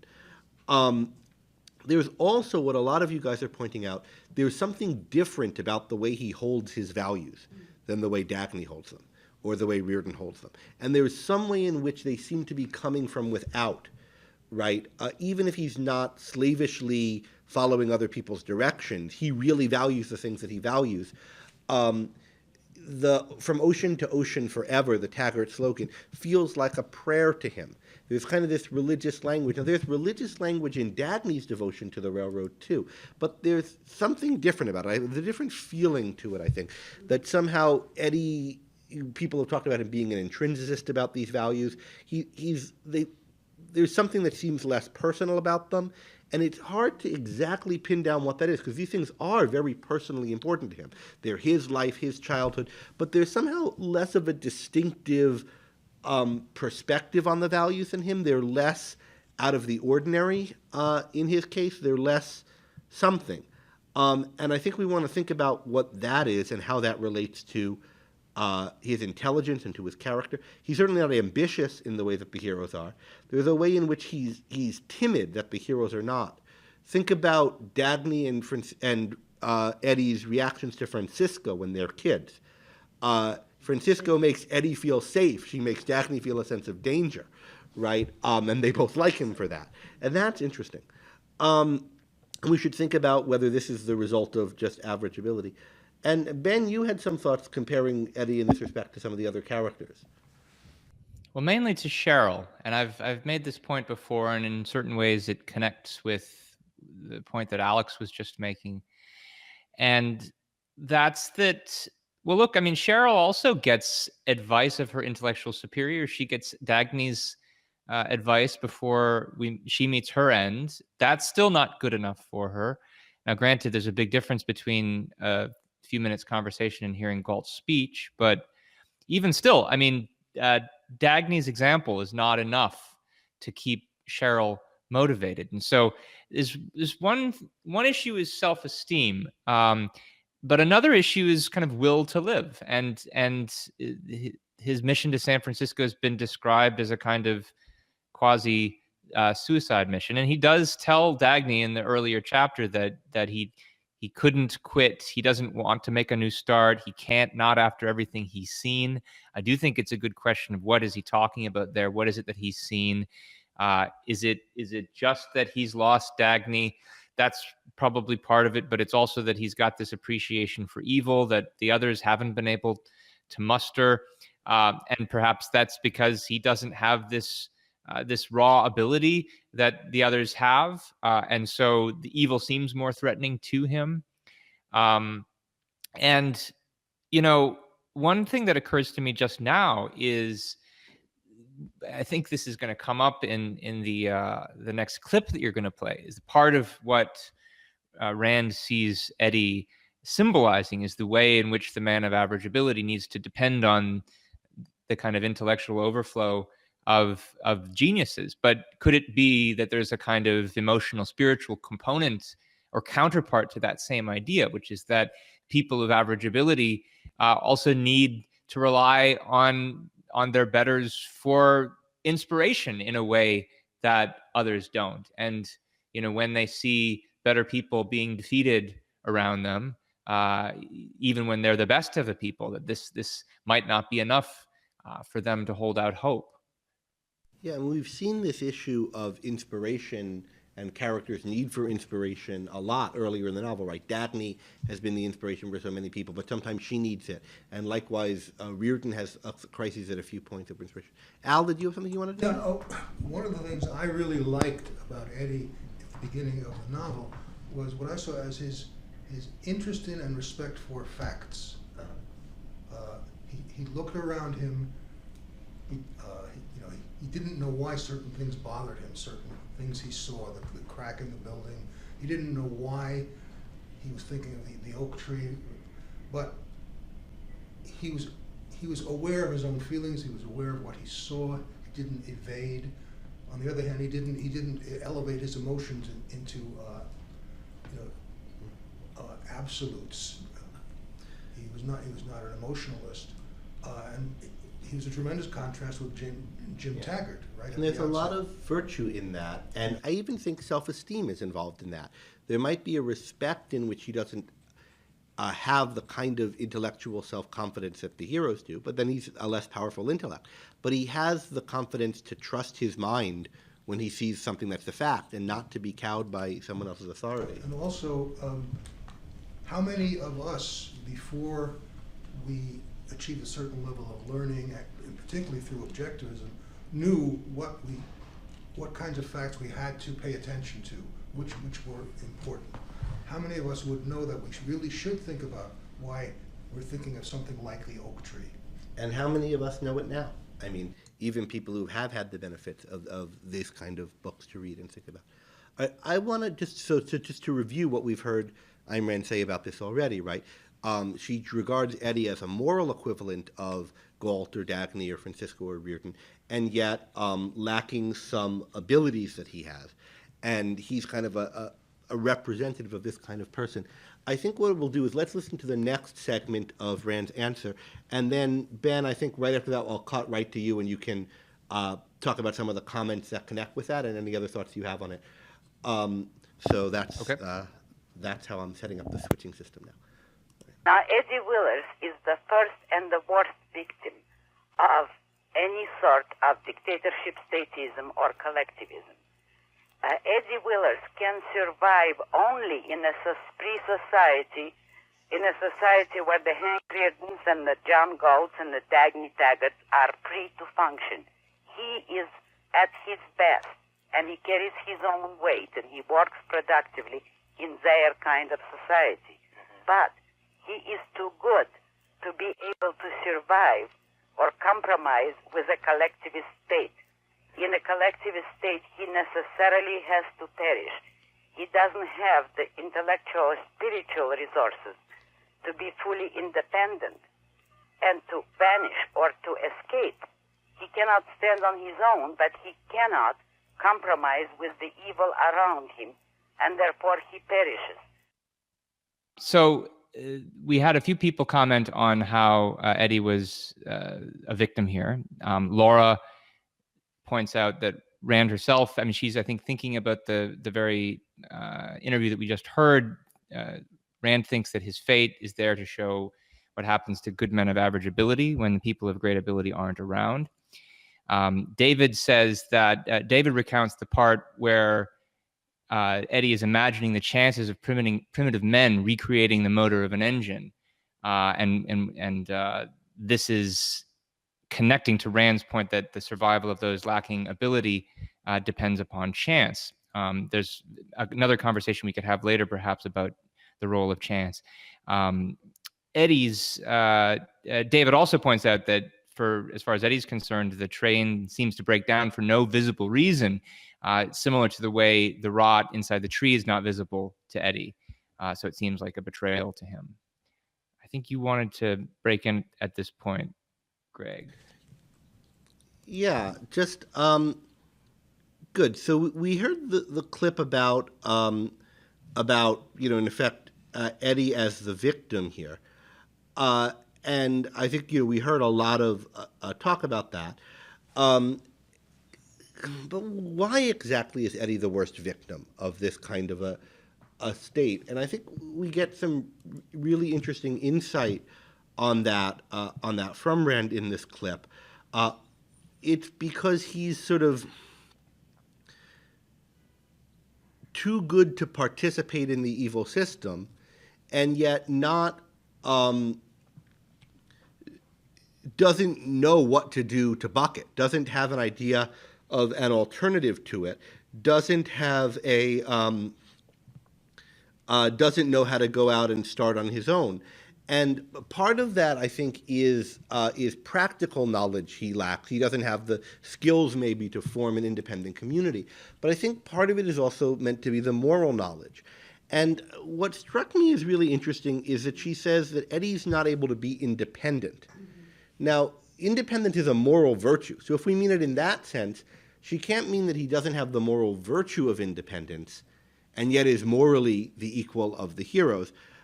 But I think she means he's not capable of living independently of us in the way the heroes are.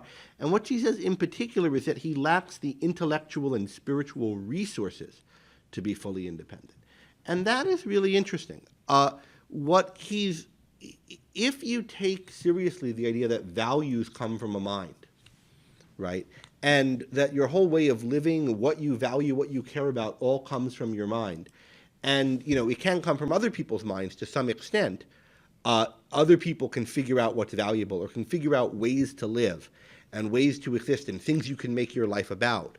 And you can second-handedly just go along with them in an unthinking manner. Or you can go along with them in a thinking manner, recognizing that, boy, this idea for Rearden Metal or to have this kind of a society or to live in this way is a really great way to live. You can understand what's been discovered by the other mind and kind of go along with it in a way that's intellectually independent, in that you're thinking for yourself about it, but where you're thinking for yourself thoughts that you couldn't have generated on your own.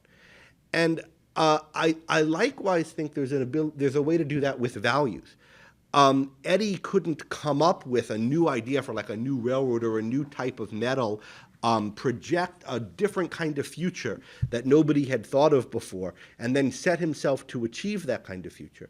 His ability to do that, the inability to do that, I think, is an intellectual effort. You need a certain kind of real smarts to do that, in addition to that which real smarts gives you a kind of spiritual capability that he doesn't have. But he could, if someone else generates that vision, he could be very committed to it, and committed to it based on his own understanding that it's good. An understanding that he couldn't have, again, come up with for the first time, but he could come to understand. And I think you see that in Eddie's attitude towards Taggart Transcontinental versus Dagny's. Dagny is reverent to Nat Taggart, but she views herself as like a Nat Taggart. And she wants to do what he did and things like that, and she has ideas for what they're going to be. Eddie doesn't have that. He views himself as, working for Nat Taggart's achievement, not as the descendant of Nat Taggart, the next Nat Taggart who's going to hold it, but as a participant in that vision. And I think that's how Rand conceives of him. So he is independent in the sense of having the virtue of independence, and he does have real values, but there's a sense in which his valuing is dependent in a division of labor-y kind of way on the greater vision of these other characters. And again, it's not just he lacks the concrete knowledge of how to do this or that task or ability to figure it out, but also because of that, the ability to figure out a kind of life to live and a life project. And that's what really strikes me about him. And the point about how yeah, he go ahead, lacks Ben. the sort of spiritual resources, not just intellectual, but she distinguishes that from spiritual resources. When you make the point that it's a kind of division of labor issue, this makes me think maybe she's getting at the idea that there's a kind of psychological division of labor too in terms of motivation. That connects back to my point about the way in which certain kinds of people depend more on others for inspiration. They depend on the ones who are the motive power of their own happiness, like Dagny. And the next two comments that you wanted me to share, I think, also relate to this point. So did you want to say more on that, or should I go into those? So I didn't know we had the ones from Greg P. and Alex. Yeah, Greg and Alex. Yeah, let me say, there's a question as to if there's this psychological or spiritual component, as well as an intellectual component. How are they related? And recall that for Rand, the mind is the spirit, right? Man's mind is his spirit. Now, that doesn't mean that there might not be, there's just your level of intelligence and there are no different abilities or aptitudes within the mind. But it's like it's all IQ or something. Spiritual here, I think, connotes something about emotions. Yes, anything else. But emotions, again, come from your thinking. So there's some kind of ability to think and process and project alternative possibilities and put them together in a plan and something like that, which your ability to do those things, or the suite or set of abilities that enables you to do those things, also underlies your spiritual abilities, your abilities to feel intense emotions, your abilities to persevere in the face of difficulties and setbacks because you're able to see the wider whole that makes them worthwhile and so forth. And so I don't think, on her view, there's sort of a separate suite of spiritual abilities that aren't intellectual. I think there's all of these abilities are intellectual in some way, or related directly to the ability or abilities involved in thinking, planning, and committing yourself to goals.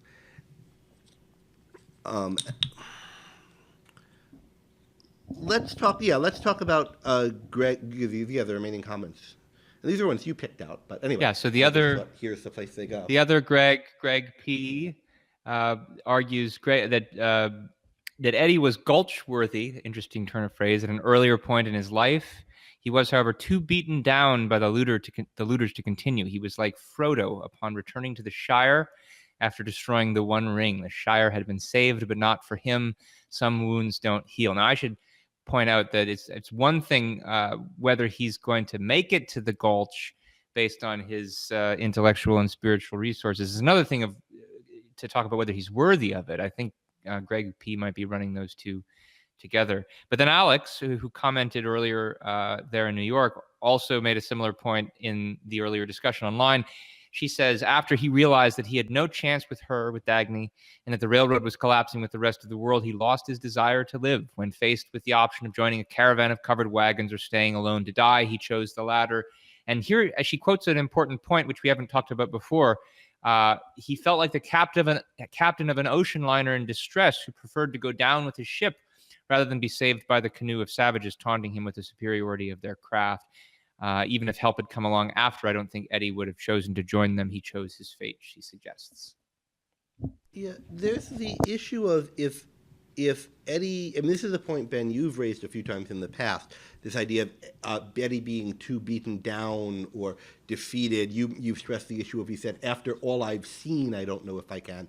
And if Eddie's defeated in this way, this would be an issue of him not having sufficient spiritual resources to endure or hold out despite what he's seen. I mean, elsewhere, I think in one of her nonfiction articles, Rand talks about there being a pyramid of moral endurance, an ability to kind of preserve your sanity. And it might be in the Comperchicos or in the Age of Envy. It's in one of the articles where she's on about how awful various aspects of the culture are, and that some people are able to... Actually, it's the establishing of an establishment.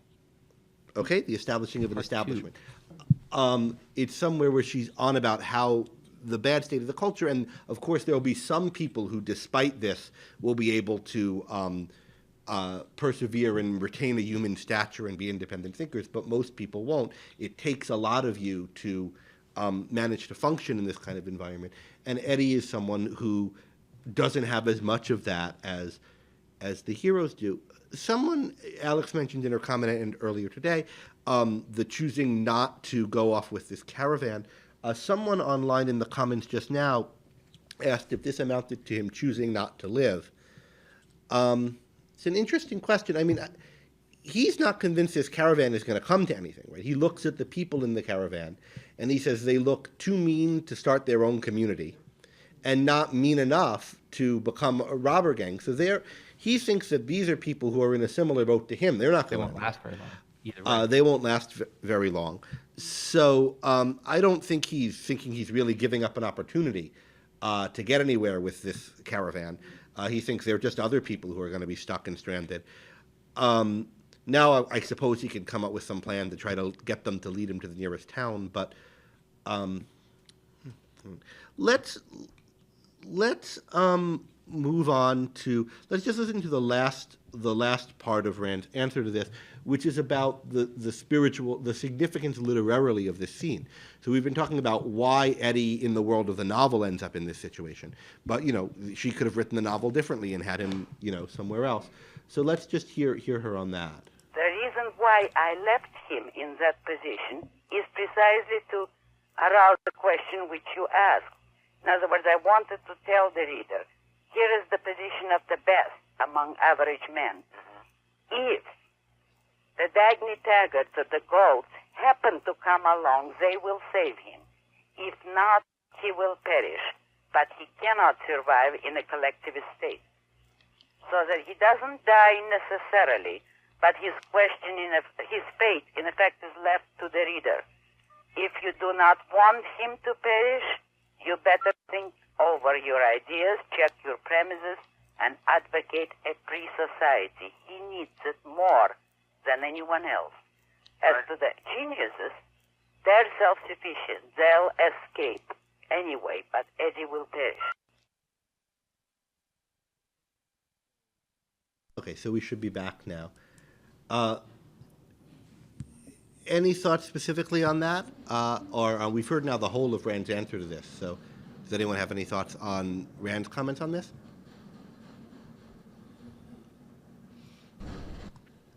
Yeah. I just think it's a really... Oh, sorry. Ben, go ahead first, and then we'll go to Carrie Ann. I was just going to say, I think it's a really profound answer, and one that gives the lie to certain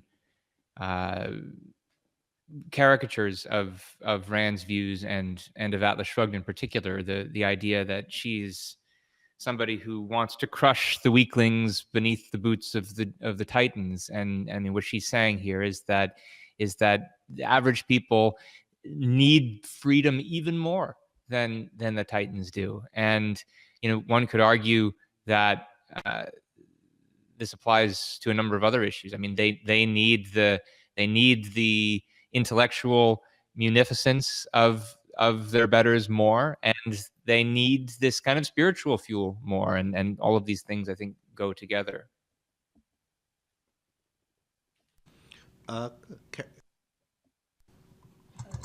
I think that it's really fascinating. She turned the answer around like that, because in some sense, people who ask that question in that way want to accuse Rand. How could you do this to Eddie? Oh my God! Yeah, this is what Her I'm answer getting. to them is, how could you do this to the Eddies of the Yeah. world? It's your choice. Good. What kind of world do you want to live in? Do you want to live in a world where Eddie's got a shot or not? You have to choose to save Eddie. It's not me. It's you. It's your world. Other thoughts? Let's consider then, I mean, this has come up now a few times in this connection, the two issues here that I still think we should try to mine out of this scene, and then I want to, but do it quickly and turn to the last scene. Why doesn't Eddie go on strike, and why does he go to California? Let me just make a few points on this quickly and then move on to the last scene, just looking at the time. First of all, Ben, as you've pointed out, he's heard the speech, but it takes time to process the speech. Dagny didn't immediately go on strike when she heard the speech. It takes work, and he's where he is at the time. David online pointed out that there's signs that Eddie's really processing the speech. He's thinking, once he knows who Galt was I helping the railroad or hurting it? He's engaged in a process of rethinking, and he hasn't finished it yet. And I'd also think, well, it's Eddie's fault. He chose to go to California, and this was all, a horrible thing happened to him in California that he got left in the middle of this desert. But the real issue is that he didn't go on strike, and he didn't leave the world, and the whole world is going to hell in a handbasket. I mean, if he was in New York, it's not like he'd be in any great shakes either. Everybody's fleeing New York. New York's not going to be able to get any food. Now, what he could have done is stuck around Dagny and said, I want to leave with you. When you do, will you take me? And so forth. And he didn't do that, but then he didn't know what he needed to know to do that. And I don't know. I think that's really all we can say about that.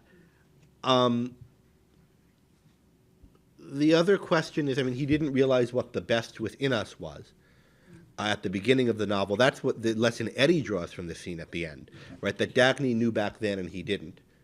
But there's a way in which Dagny knew.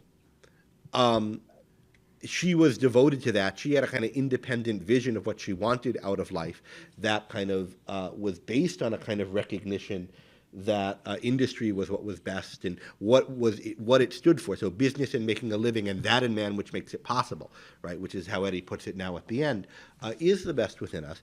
But I mean, even Dagny's understanding of that was really incomplete in a way that left her unable to defend it, right? What Eddie's realizing at the end is that's what needed to be defended. And he didn't know that all along, whereas maybe Dagny did, but Dagny didn't know how to defend it. And it's only Galt who did, and Galt is, again, meant to be this super genius, right? He's like Aristotle and Einstein and Newton and everybody else all rolled up into one. He's revolutionized physics and philosophy.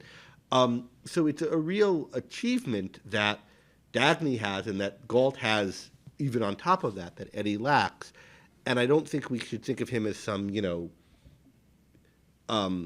weakling or stupid schmo. On the other hand, Eddie does, there's respects in which he cuts a kind of pathetic figure in parts of the novel. He's sort of a scrupulous, lonely man without much of a life, and he doesn't sob every other scene. He sobs a fair amount, and but he's also in a world that's crumbling, and that most of us wouldn't fare very well in either. And do like that. He is definitely a hero worshiper, because all of the heroes he's around, he pays. And he's one of the few people who recognizes, although he doesn't understand intellectually that it's business and earning a living that are the things to be defended, those are the things he does in fact defend, right, and fights for when he can and stands up for. And he's in a really difficult situation in this novel. Ben? I just wanted to say one last thing. Yeah, about Eddie and the "don't let it go" language, because when this came up once before directly in the novel, and that was when Dagny was going to Colorado to try to rebuild things after the tunnel collapse. And we talked about it recently because it came up again in the previous chapter, I think, where Dagny's explaining to Eddie why she is not quitting yet and how she can't let it go. And so he's getting these words from her, but he's getting these words from her pre her decision to go on strike. And so he's still following her example. I mean, this is if he's giving up at this point, it's the most active kind of giving up that we can imagine, which is he's fighting to go down with the ship in the way that he saw Dagny doing herself. But of course, she eventually changes her mind about it, and he's not there to see it. And I think this also connects to your point about how he's only realizing what the best within us is at such a late stage in the game. Rand wrote an essay called "Don't Let It Go" in the 70s. And the focus of it was what she described as the American sense of life, and how, I mean, in many ways, this is what Eddie is supposed to embody, this kind of can-do attitude, independence in the face of authority, wanting to fight battles and make a living and be happy. But it's, for her, it's just a sense of life. It's just this kind of emotional undercurrent and kind of common sense way of seeing the world, and on its own isn't enough to sustain itself in the face of the onslaught of an evil ideology. And that's it's an essay of hers that appears in a book of hers called Philosophy Who Needs It. And part of what she's arguing for is that it's not enough to have sense of life appreciation of these kinds of values, that you also need to have a philosophic understanding, and you need to understand your values all the way down to their roots, which is something that Eddie clearly doesn't have, even though he's just heard so much philosophy explained by Galt. But it's so late in the game. And, you have to sit back and wonder at this point, I think, America has now had Atlas Shrugged in its hands for 60 years. And well, it's also a very long book to digest, just like Galt's speech was a long speech to digest. And, there's fans of the book that don't understand it. And, if anything, that's only become clearer over the course of the year, that there's so much to understand. It's a difficult book to understand. It's not people's fault in large part. And they're in the same position as Eddie in many ways. And look at the mess our country's in because we haven't digested this complex message, among other reasons. I did a talk last summer at the Objectivist conference, OCON, on it's one of the topics I want to talk about a little bit in the supplemental capstone sessions on what it means to apply the strikers principles in our world. And one of the ways that I started it was by saying, well, this is a hard thing to understand, and we might be in different levels of understanding of this. I might not understand it all. I think you guys in the audience probably don't understand some of it that I think I do understand. That it's, we all have to take the responsibility of understanding reality as best we can, including if we think there's something to learn from this novel the best we can, and if we're going to be radical about have these radical views about what needs to be changed and what's wrong with the world, there's a kind of patience that you have to understand that it takes people time. It took Dagny the whole of this book to understand this. It took Eddie, a couple of scenes longer than her. And this is even when people are being fully honest. And then again, a lot of people aren't. Let's move on to the last sequence. And there's a lot, I think, still to say about this. We can maybe go a few minutes over since, we still have 12 minutes, but a little bit over since this is the end. Let's talk about the preparations to return to the world, so the very last sequence in the novel. And the first question we might ask is, when is this taking place? When is this scene, this last sequence in the novel, taking place? Any thoughts? Does anyone know? We're told that there's still snow on the ground. So it's late winter, presumably, because it's still snow on the ground. The last scene, the first two sequences of the chapter, took place on February 26th, because that was the day of the John Galt planned banquet, and everything else took place that night. So presumably it's still that winter. Maybe it's March or early April, depending on when it snows in Colorado. It could conceivably be another year, in which case we don't know how many years in the future. So it's at least a month, or, it's at least some weeks later, I think. Otherwise you wouldn't say still snow on the ground if it's the middle of February. Ben, any thoughts on this? This was one of my questions, and I don't think there's a real way we can know for sure. It's definitely possible that it's a few months later, but, it strikes me as odd that even that just a couple of months would have been enough time for things to break down and for the road to clear itself enough for them to be ready to go back. People are only just fleeing from New York in the previous scene. So there are presumably lots of looters and raiders all over the place for months to come. And if you've seen The Walking Dead, they go on several seasons with this kind of behavior. But I don't know if there's an answer to this question. It's New York that, loses its power in February. A lot of the country is already in anarchy and has been for some time. It might be that it's meant to be unclear.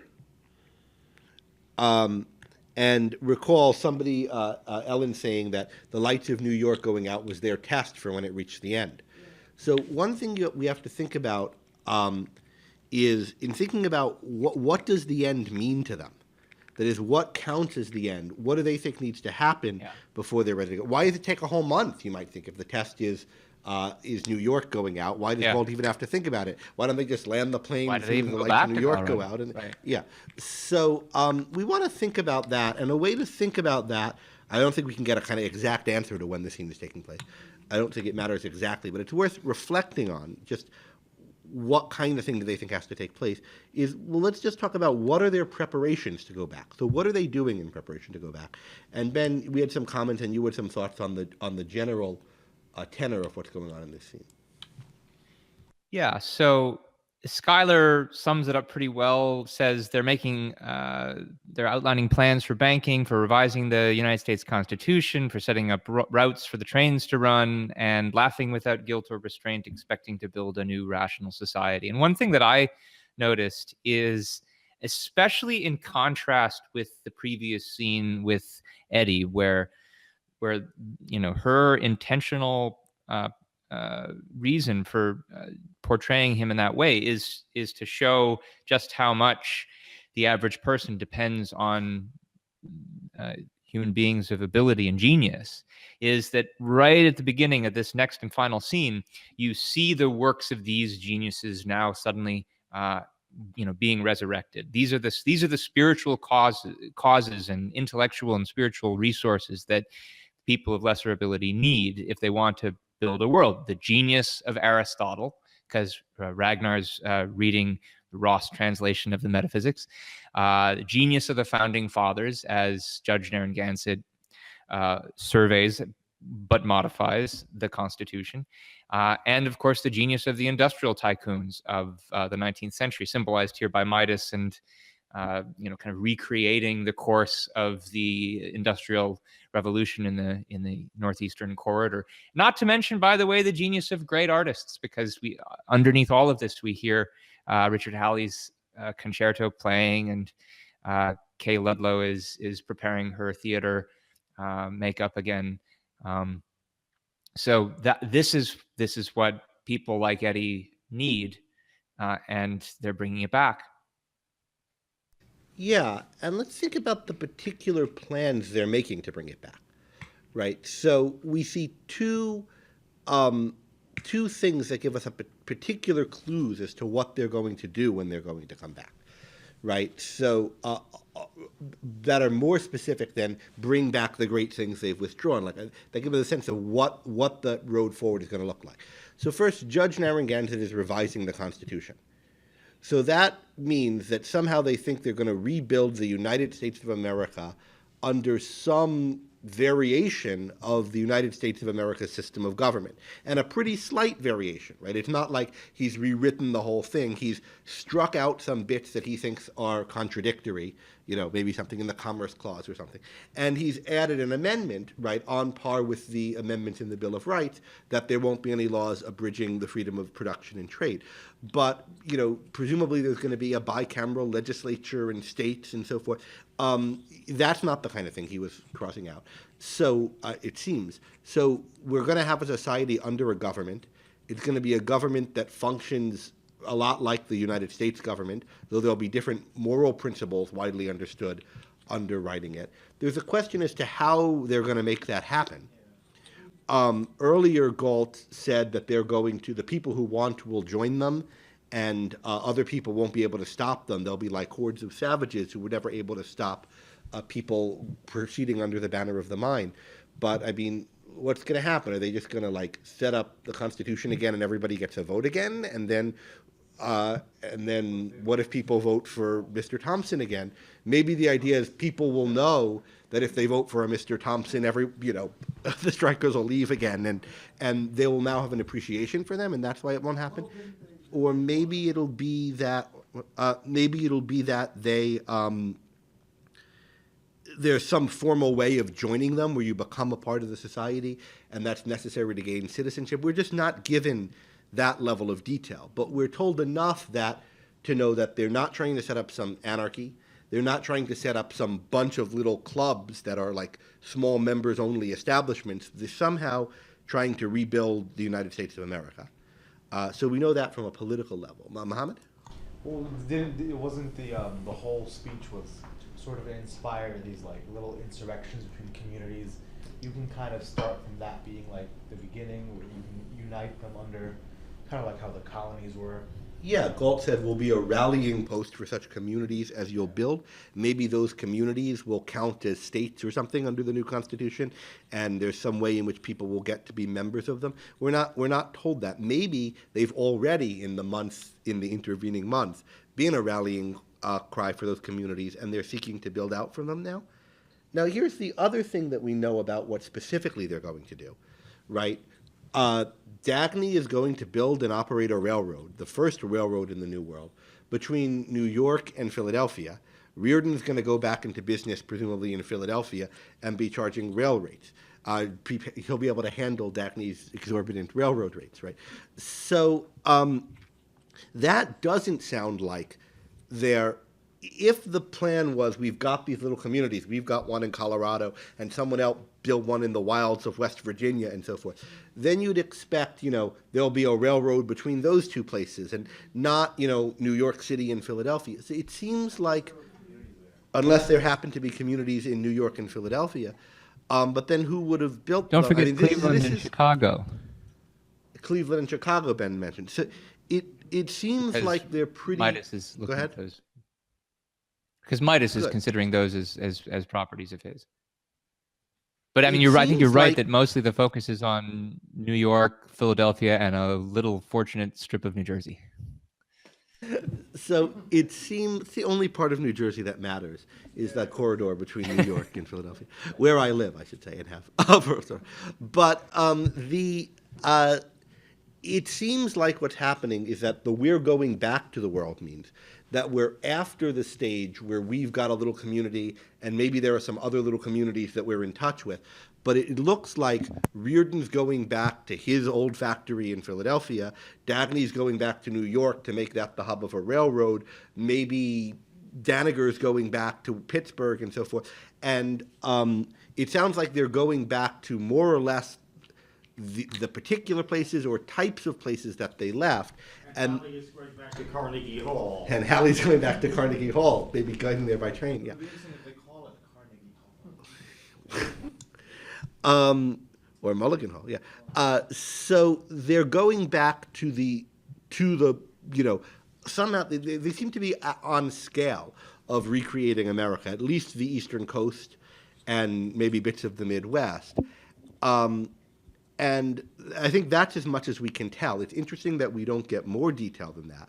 And I think it's that we get this much detail and not more than it is an indication of what kind of novel this is, what the novel's about. And that's something I want to talk about also in one of the capstone sessions under the heading of what's the role of politics in the novel, what's the role of ethics, what are its political messages, but also to what extent is it sending a political message versus some other type of moral or metaphysical message.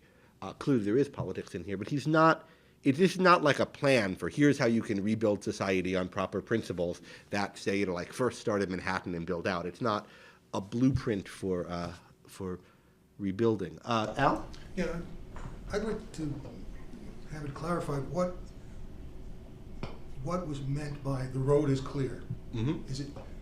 It doesn't seem to me that widespread riots alone provide a clear road. It would seem that there would have to be evidence that the strong central government based in Washington, which exemplified very terrible values,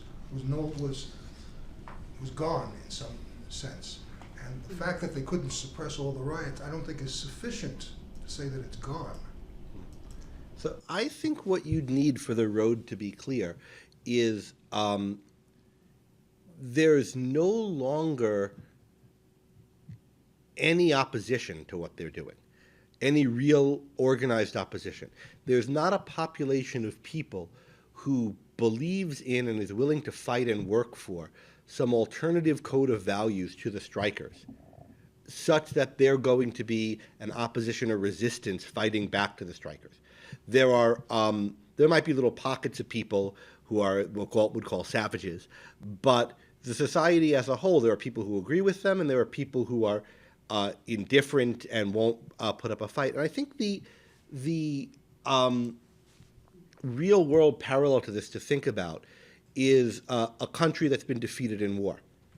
And if you read, there's a really excellent book by John David Lewis called Nothing Less Than Victory that talks about several different cases in which there had been long-standing conflicts between two peoples, where, you know, one side would sort of win, but then it would go on for another 50 years, and they keep on having to fight it again and again. Think about World War II, where Germany was defeated, but then it comes back. In World War I, and it comes back in World War II. Or Rome and Carthage. John was a historian. He's passed away a few years ago.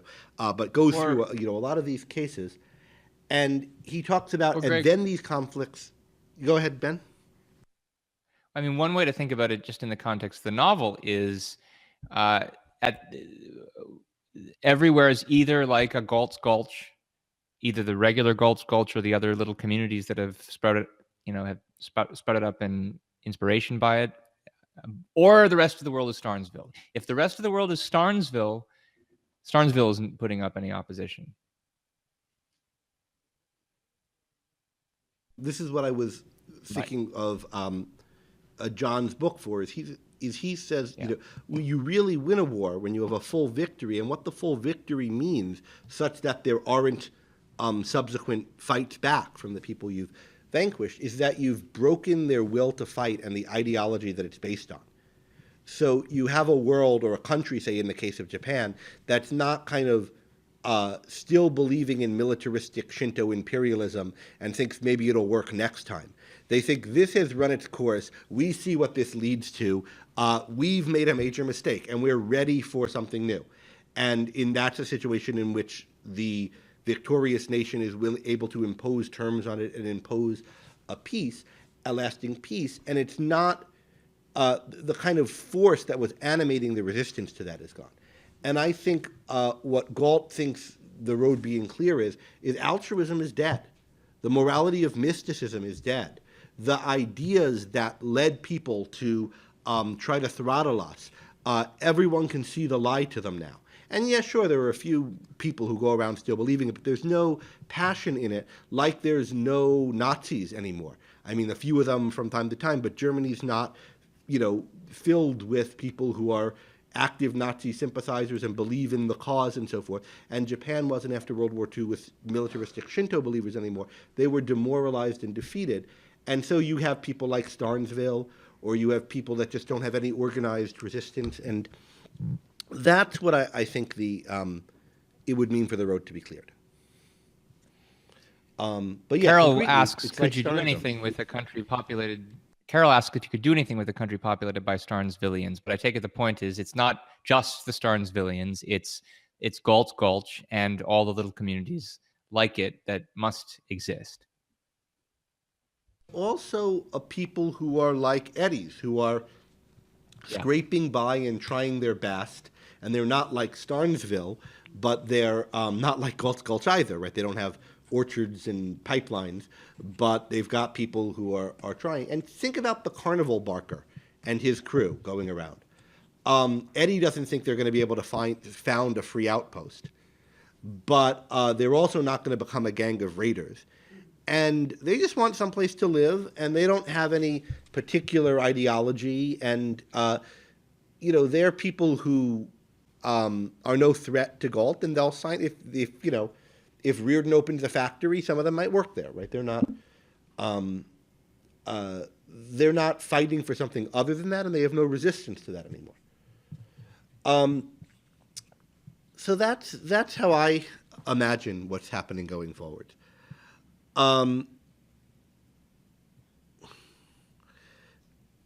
Let's then shift to the mood of the heroes at the end. They've accomplished what they set to accomplish. They've cleared the road.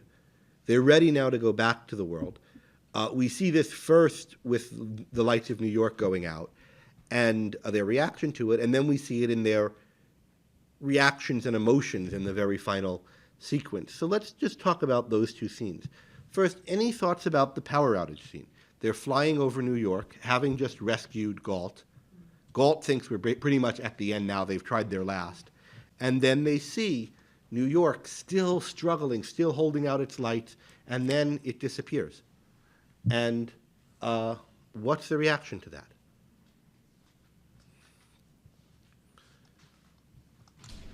Yeah.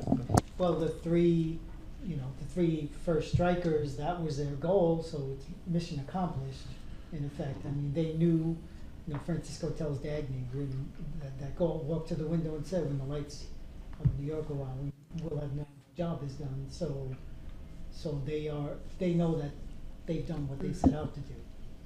Yeah. The very first reaction, interestingly, even prior to that, is Dagny gasps and Galt says, "Don't look down." And Harry online is asking, why does she say don't look down?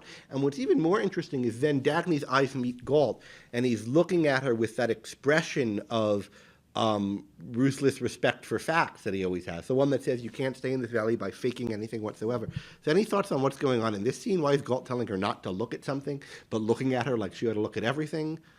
Any thoughts on that? I actually don't have a kind of neat answer to this. I have a thought. He's responding to her gasp. Yeah, Ben, I have what's a your neat thought? answer. Well, so it's true that he doesn't want her to look at this one very particular fact of the city going dark, but I take it that this is, for him, something that this symbolizes the whole benevolent universe premise that we've spent some time discussing, that you shouldn't look at suffering as normal, that the normal condition of human beings, when they make when they have rational values, is to flourish. And not looking at this particular instance of suffering is a way of reaffirming the reality of the broader perspective, which still holds true. So it's and that's part of the reason why. Just a few pages ago, they had said to each other again, we never had to take any of it seriously, did we? Yeah, and Galt always says, right, don't look at suffering, think about suffering any longer than you have to, right? So now they don't have to think about the old world anymore. It's gone, and they can look ahead, which is what Reardon's doing. Carrie Ann? But also, Dagny most especially, because this is the woman he loves, and she can lean on him just for this moment. But he's been this rock for everybody to lean on. Everybody who chose to go into the gulch, pretty much stayed a night of respite at his home, right? They would carve things in. They say, the first night's the most difficult. Right? So everybody has this moment where there's this last bit of pain, and he's kind of like the rock they can lean on just for that last moment as they finish letting it go, I think. Yeah, that's how I take it also. Not exactly that. I agree with that, but that's not how I was thinking of it exactly. But I think it's a response to her gasp, right? So it's a concern for her, and yet it's still constant with his look at the relevant facts. And then, of course, Reardon isn't looking down. Reardon is looking ahead, because Reardon's very much on this premise. The other thing that's interesting to me about this exchange is Dagny says it's the end, and Galt's response is it's the beginning. And I don't know how many knows. I don't know. I think this is, you can tell this from the notes published in the journals. I'm not positive. But in any case, at one point during the writing of this book, it was going to be two parts. The first part called The End, and the second part called The Beginning. Oh, yeah. And when she saw how much the writing was, and that just didn't work out as an organization of it, it would have been the end and the beginning would have been, a chapter. So I think the beginning was going to be from Atlantis on, but that turned out to be too late in the book to be the second half. So this idea of Galt thinking this is the beginning when the natural first thought is it's the end was something that was part of her conception of this scene from the beginning.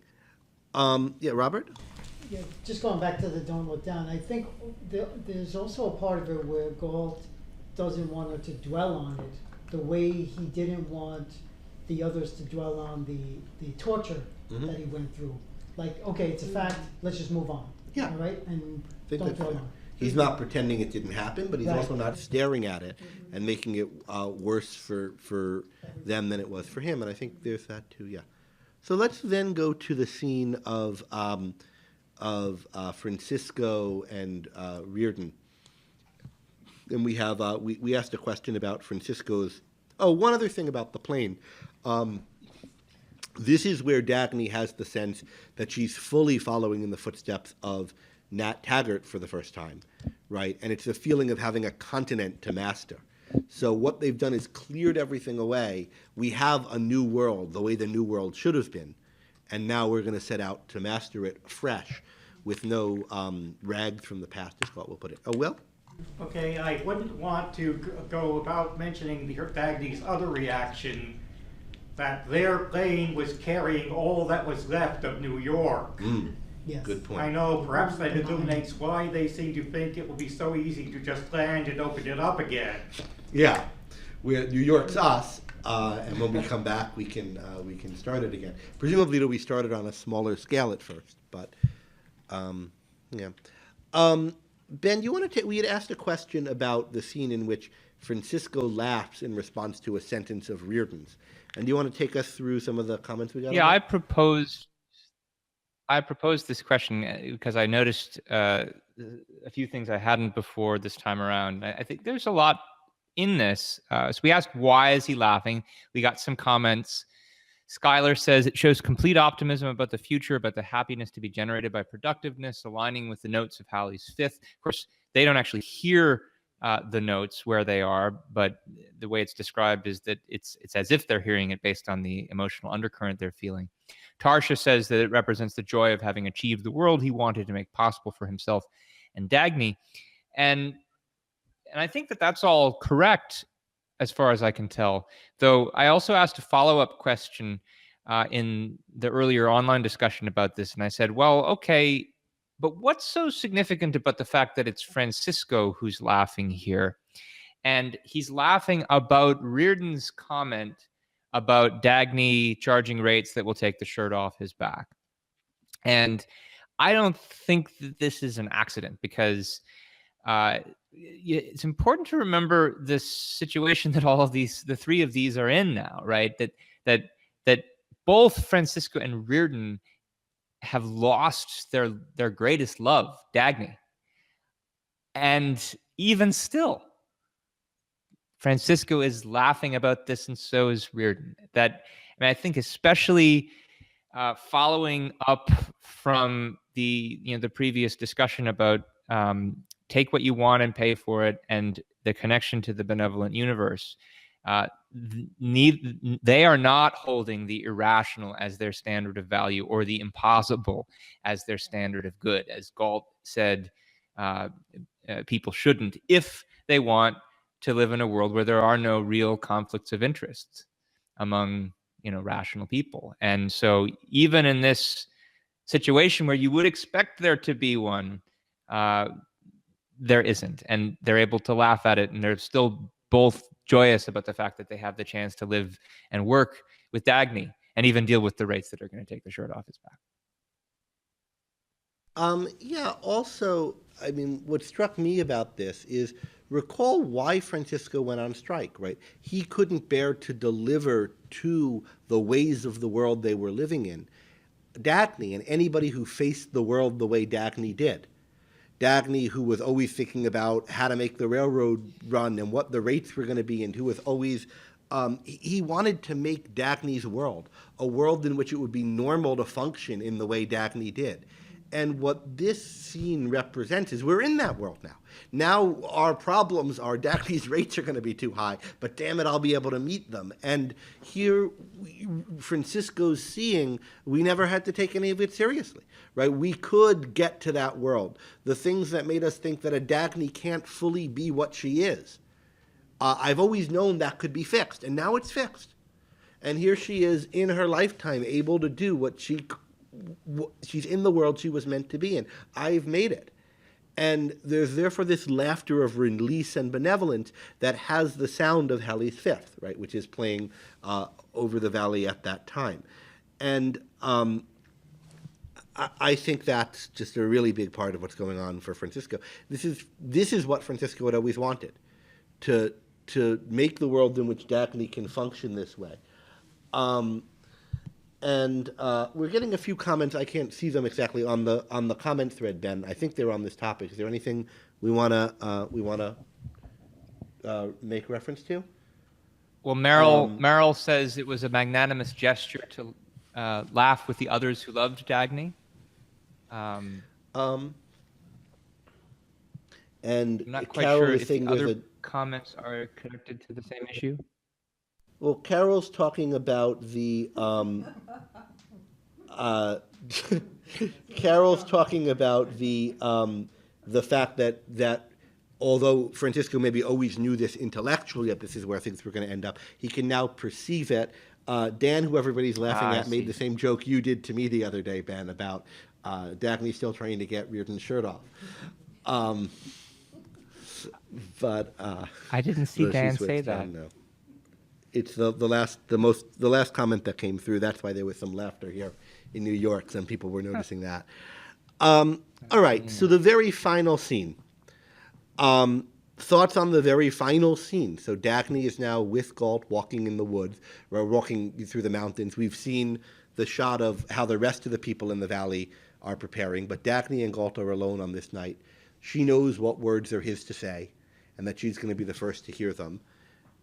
Galt's looking out beyond the valley. We get a sense of the desolation that's out there. There's only one thing Galt can see in the outside world, which is the flame of Wyatt's torch. Justice remains. And the fact that this is the one thing that's visible in the outside world, I think is significant to why the road is clear, right? People know what caused this. People know what the meaning of this fire is now. People understand, by Wyatt's torch being the one thing that's visible in the world, what it is that brought them to this state, their injustice, and the unwillingness of the victims to sanction it. And so the road is clear. We're going back to the world. That's what Galt says. And, of course, ends it by, well, Carrie Ann, you want to? Oh, no, it was just tracing in space the sign of the fact that Tracing the in last space word, the sign of the dollar? Yeah, the fact that the last word of the novel is dollar. Yeah, that is interesting. Yeah. And that dollar sign, of course, is the symbol of their strike, of their movement. It now has a wider image meaning than just its normal meaning, right?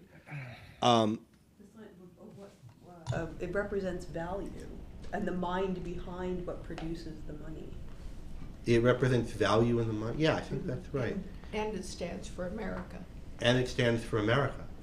Rand was asked, this is a very good interview with Ayn Rand in Playboy magazine. Alvin Toffler was the interviewer. I know most people here have read it at some point. And she was asked by Toffler. Go ahead. Did you want to say about, should I finish what I was going to say about the Playboy interview? If I remember the passage, well, let me set you up for it, because I think I know what part you're talking about. Because I think it's worth wondering, why does she phrase it both here and I think in the chapter of the same title, why is it the sign of the dollar as opposed to the dollar sign? And I mean, it sounds like a kind of, maybe it's just got a more literary sound to it, but I have often thought that it's because it's a riff on using parallel language to the sign of the cross. What happened in the Playboy and I think that's interview the passage from the Toffler interview. Yeah, what happened in that interview that was interesting is Toffler said to her, asked her about, I think this is in the published version of it. I've also read some of the notes on it, so I can't remember always what's in what. But that you want to replace the sign of the cross with the sign of the dollar. And of course, Rand had a dollar sign brooch pin, and she walked around with the sign of the dollar on her after writing Atlas Shrugged. And what's interesting to me is she said, no, I wouldn't put it that way. That's not how I think about it. It's not that she thinks people should use the dollar sign as their symbol instead of the cross. It's the sign of the dollar sign was in the context of this novel, a literary symbol for this movement. And I think her wearing it subsequently as a symbol had to do with its meaning in Atlas, not just, that she's pro-money or pro-dollars. Although, I mean, she is pro-money and pro-dollars, right? But part of the premise is it's achieved a wider significance in the world of the novel that it doesn't have in the outside world because of the strikers taking it as their symbol. And why did they take it as their symbol, and what wider meaning has it become invested with? And I think, Carrie Ann, if you want to repeat what you said or elaborate on it before, I think that was a really nice way of putting it. that it reflects what's truly of value, and that dollars or money or wealth is produced by people choosing to exercise and cultivate their mind to create things. So it's the sign of the dollar, I think, represents the creative mind bringing values into existence. Yeah, I think that's a really good way of putting what it means in this novel, and she later would describe the theme of the novel as the role of the mind in man's existence. And what is the role of the mind? Well, it's our tool of survival, and it's the faculty by which we have values and meaning. And oh, go ahead. Yeah. Do you want to just say? Yeah. Oh, yeah. Actually, and that it flips what the novel opens with, because right after the question, "Who is John Galt?" Eddie flips a dime to a bum. And so it's, at the beginning, people cast away money to people who haven't earned it. And at the end of the novel, people who've earned it are going to be able to trade freely.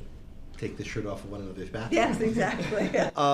Pooja thankfully quoted, found, because I hadn't thought to say this now until we were just talking about it today, the passage from that interview. So let me read it.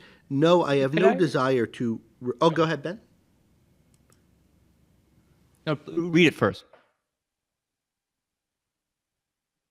No, I have Please go no ahead and read it desire to replace the sign... I will read it now. No, I have no desire to replace the sign of the cross with the sign of the dollar. The sign of the dollar is a symbol introduced by me in fiction to symbolize the cause of a particular group of men in my story. It would be improper to introduce a symbol for philosophy in real life, though it is quite appropriate in fiction. Philosophy does not deal in symbols and does not require them. Ben? So what I was going to say is that I think that these could still both be true, that she doesn't want to have a symbol for her philosophy in real life. But why is it the sign of the dollar as opposed to the dollar sign? And also, what does it mean to trace a dollar sign in the air? I mean, tracing a cross in the air is what people do when they do the sign of the cross. That's what it's called. And there have been oblique references to Christianity throughout the course of this novel. We have the discussion of original sin in Galt's speech. We had, I think you and I talked, but we didn't talk in the project itself about the particular line in the speech about how the improper symbol. Europe has adopted a leprous beggar as its symbol. So oblique references, but I still think it might be there.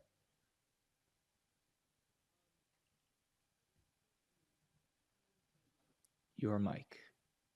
If there's a reference to replacing the old value system, I think Galt would end with a symbol of, and Rand wants to end with the symbol of what's new. And what's new again is what's best, the best within us. That's what this chapter is about, right? And what is best within us? Well, according to Eddie, and I think Eddie here speaks for the author, business and earning a living, symbolized directly by the dollar, right? Sign of the dollar, and that which in man which makes it possible. And what is it within man that makes it possible? Well, the mind, right? So the novel is about the role of the mind in man's existence. And then what is the role of the mind? Well, it's that which enables you to value things, right? To want things in the way that the looters don't want to live. It's that which enables you to love the world and want things in it, because that itself is an activity of reason. And then to produce the things you want, and to do it in a society where you're trading with others, which is then what concretely the dollar sign is a symbol of. So the role of the mind in a person's existence is it's the faculty that enables him to live, his basic means of survival, which is his tool of valuing and of production, because it's his means of knowledge. And then if we're talking about the role of the mind in man's existence, it's not just an individual man, but it's a society of human beings living that way. And what is a society of human beings living that way? It's a society of traders, right? And the strikers have been living their own lives by their own code in the valley. Now what they're doing is going back to the world. And what they're going back to the world to do is to now, on a larger scale, with all the people in the world, create this society of traders, to conquer the continent for that morality, creating now a society on a continental scale that is a society based on an understanding of the role of the mind in man's life, and understanding that what that means in your own life is living by a new morality, Galt's, the morality of rational egoism, and therefore living in a society of freedom and rights. And I think that's a place for us to end, but of course, we're not fully done yet. We have our capstone sessions on Sunday. We hope to see all of you guys there, and we're going to have basically the equivalent of 3 episodes we're going to do on Sunday on different topics, exact issues to be announced. Thanks, everyone.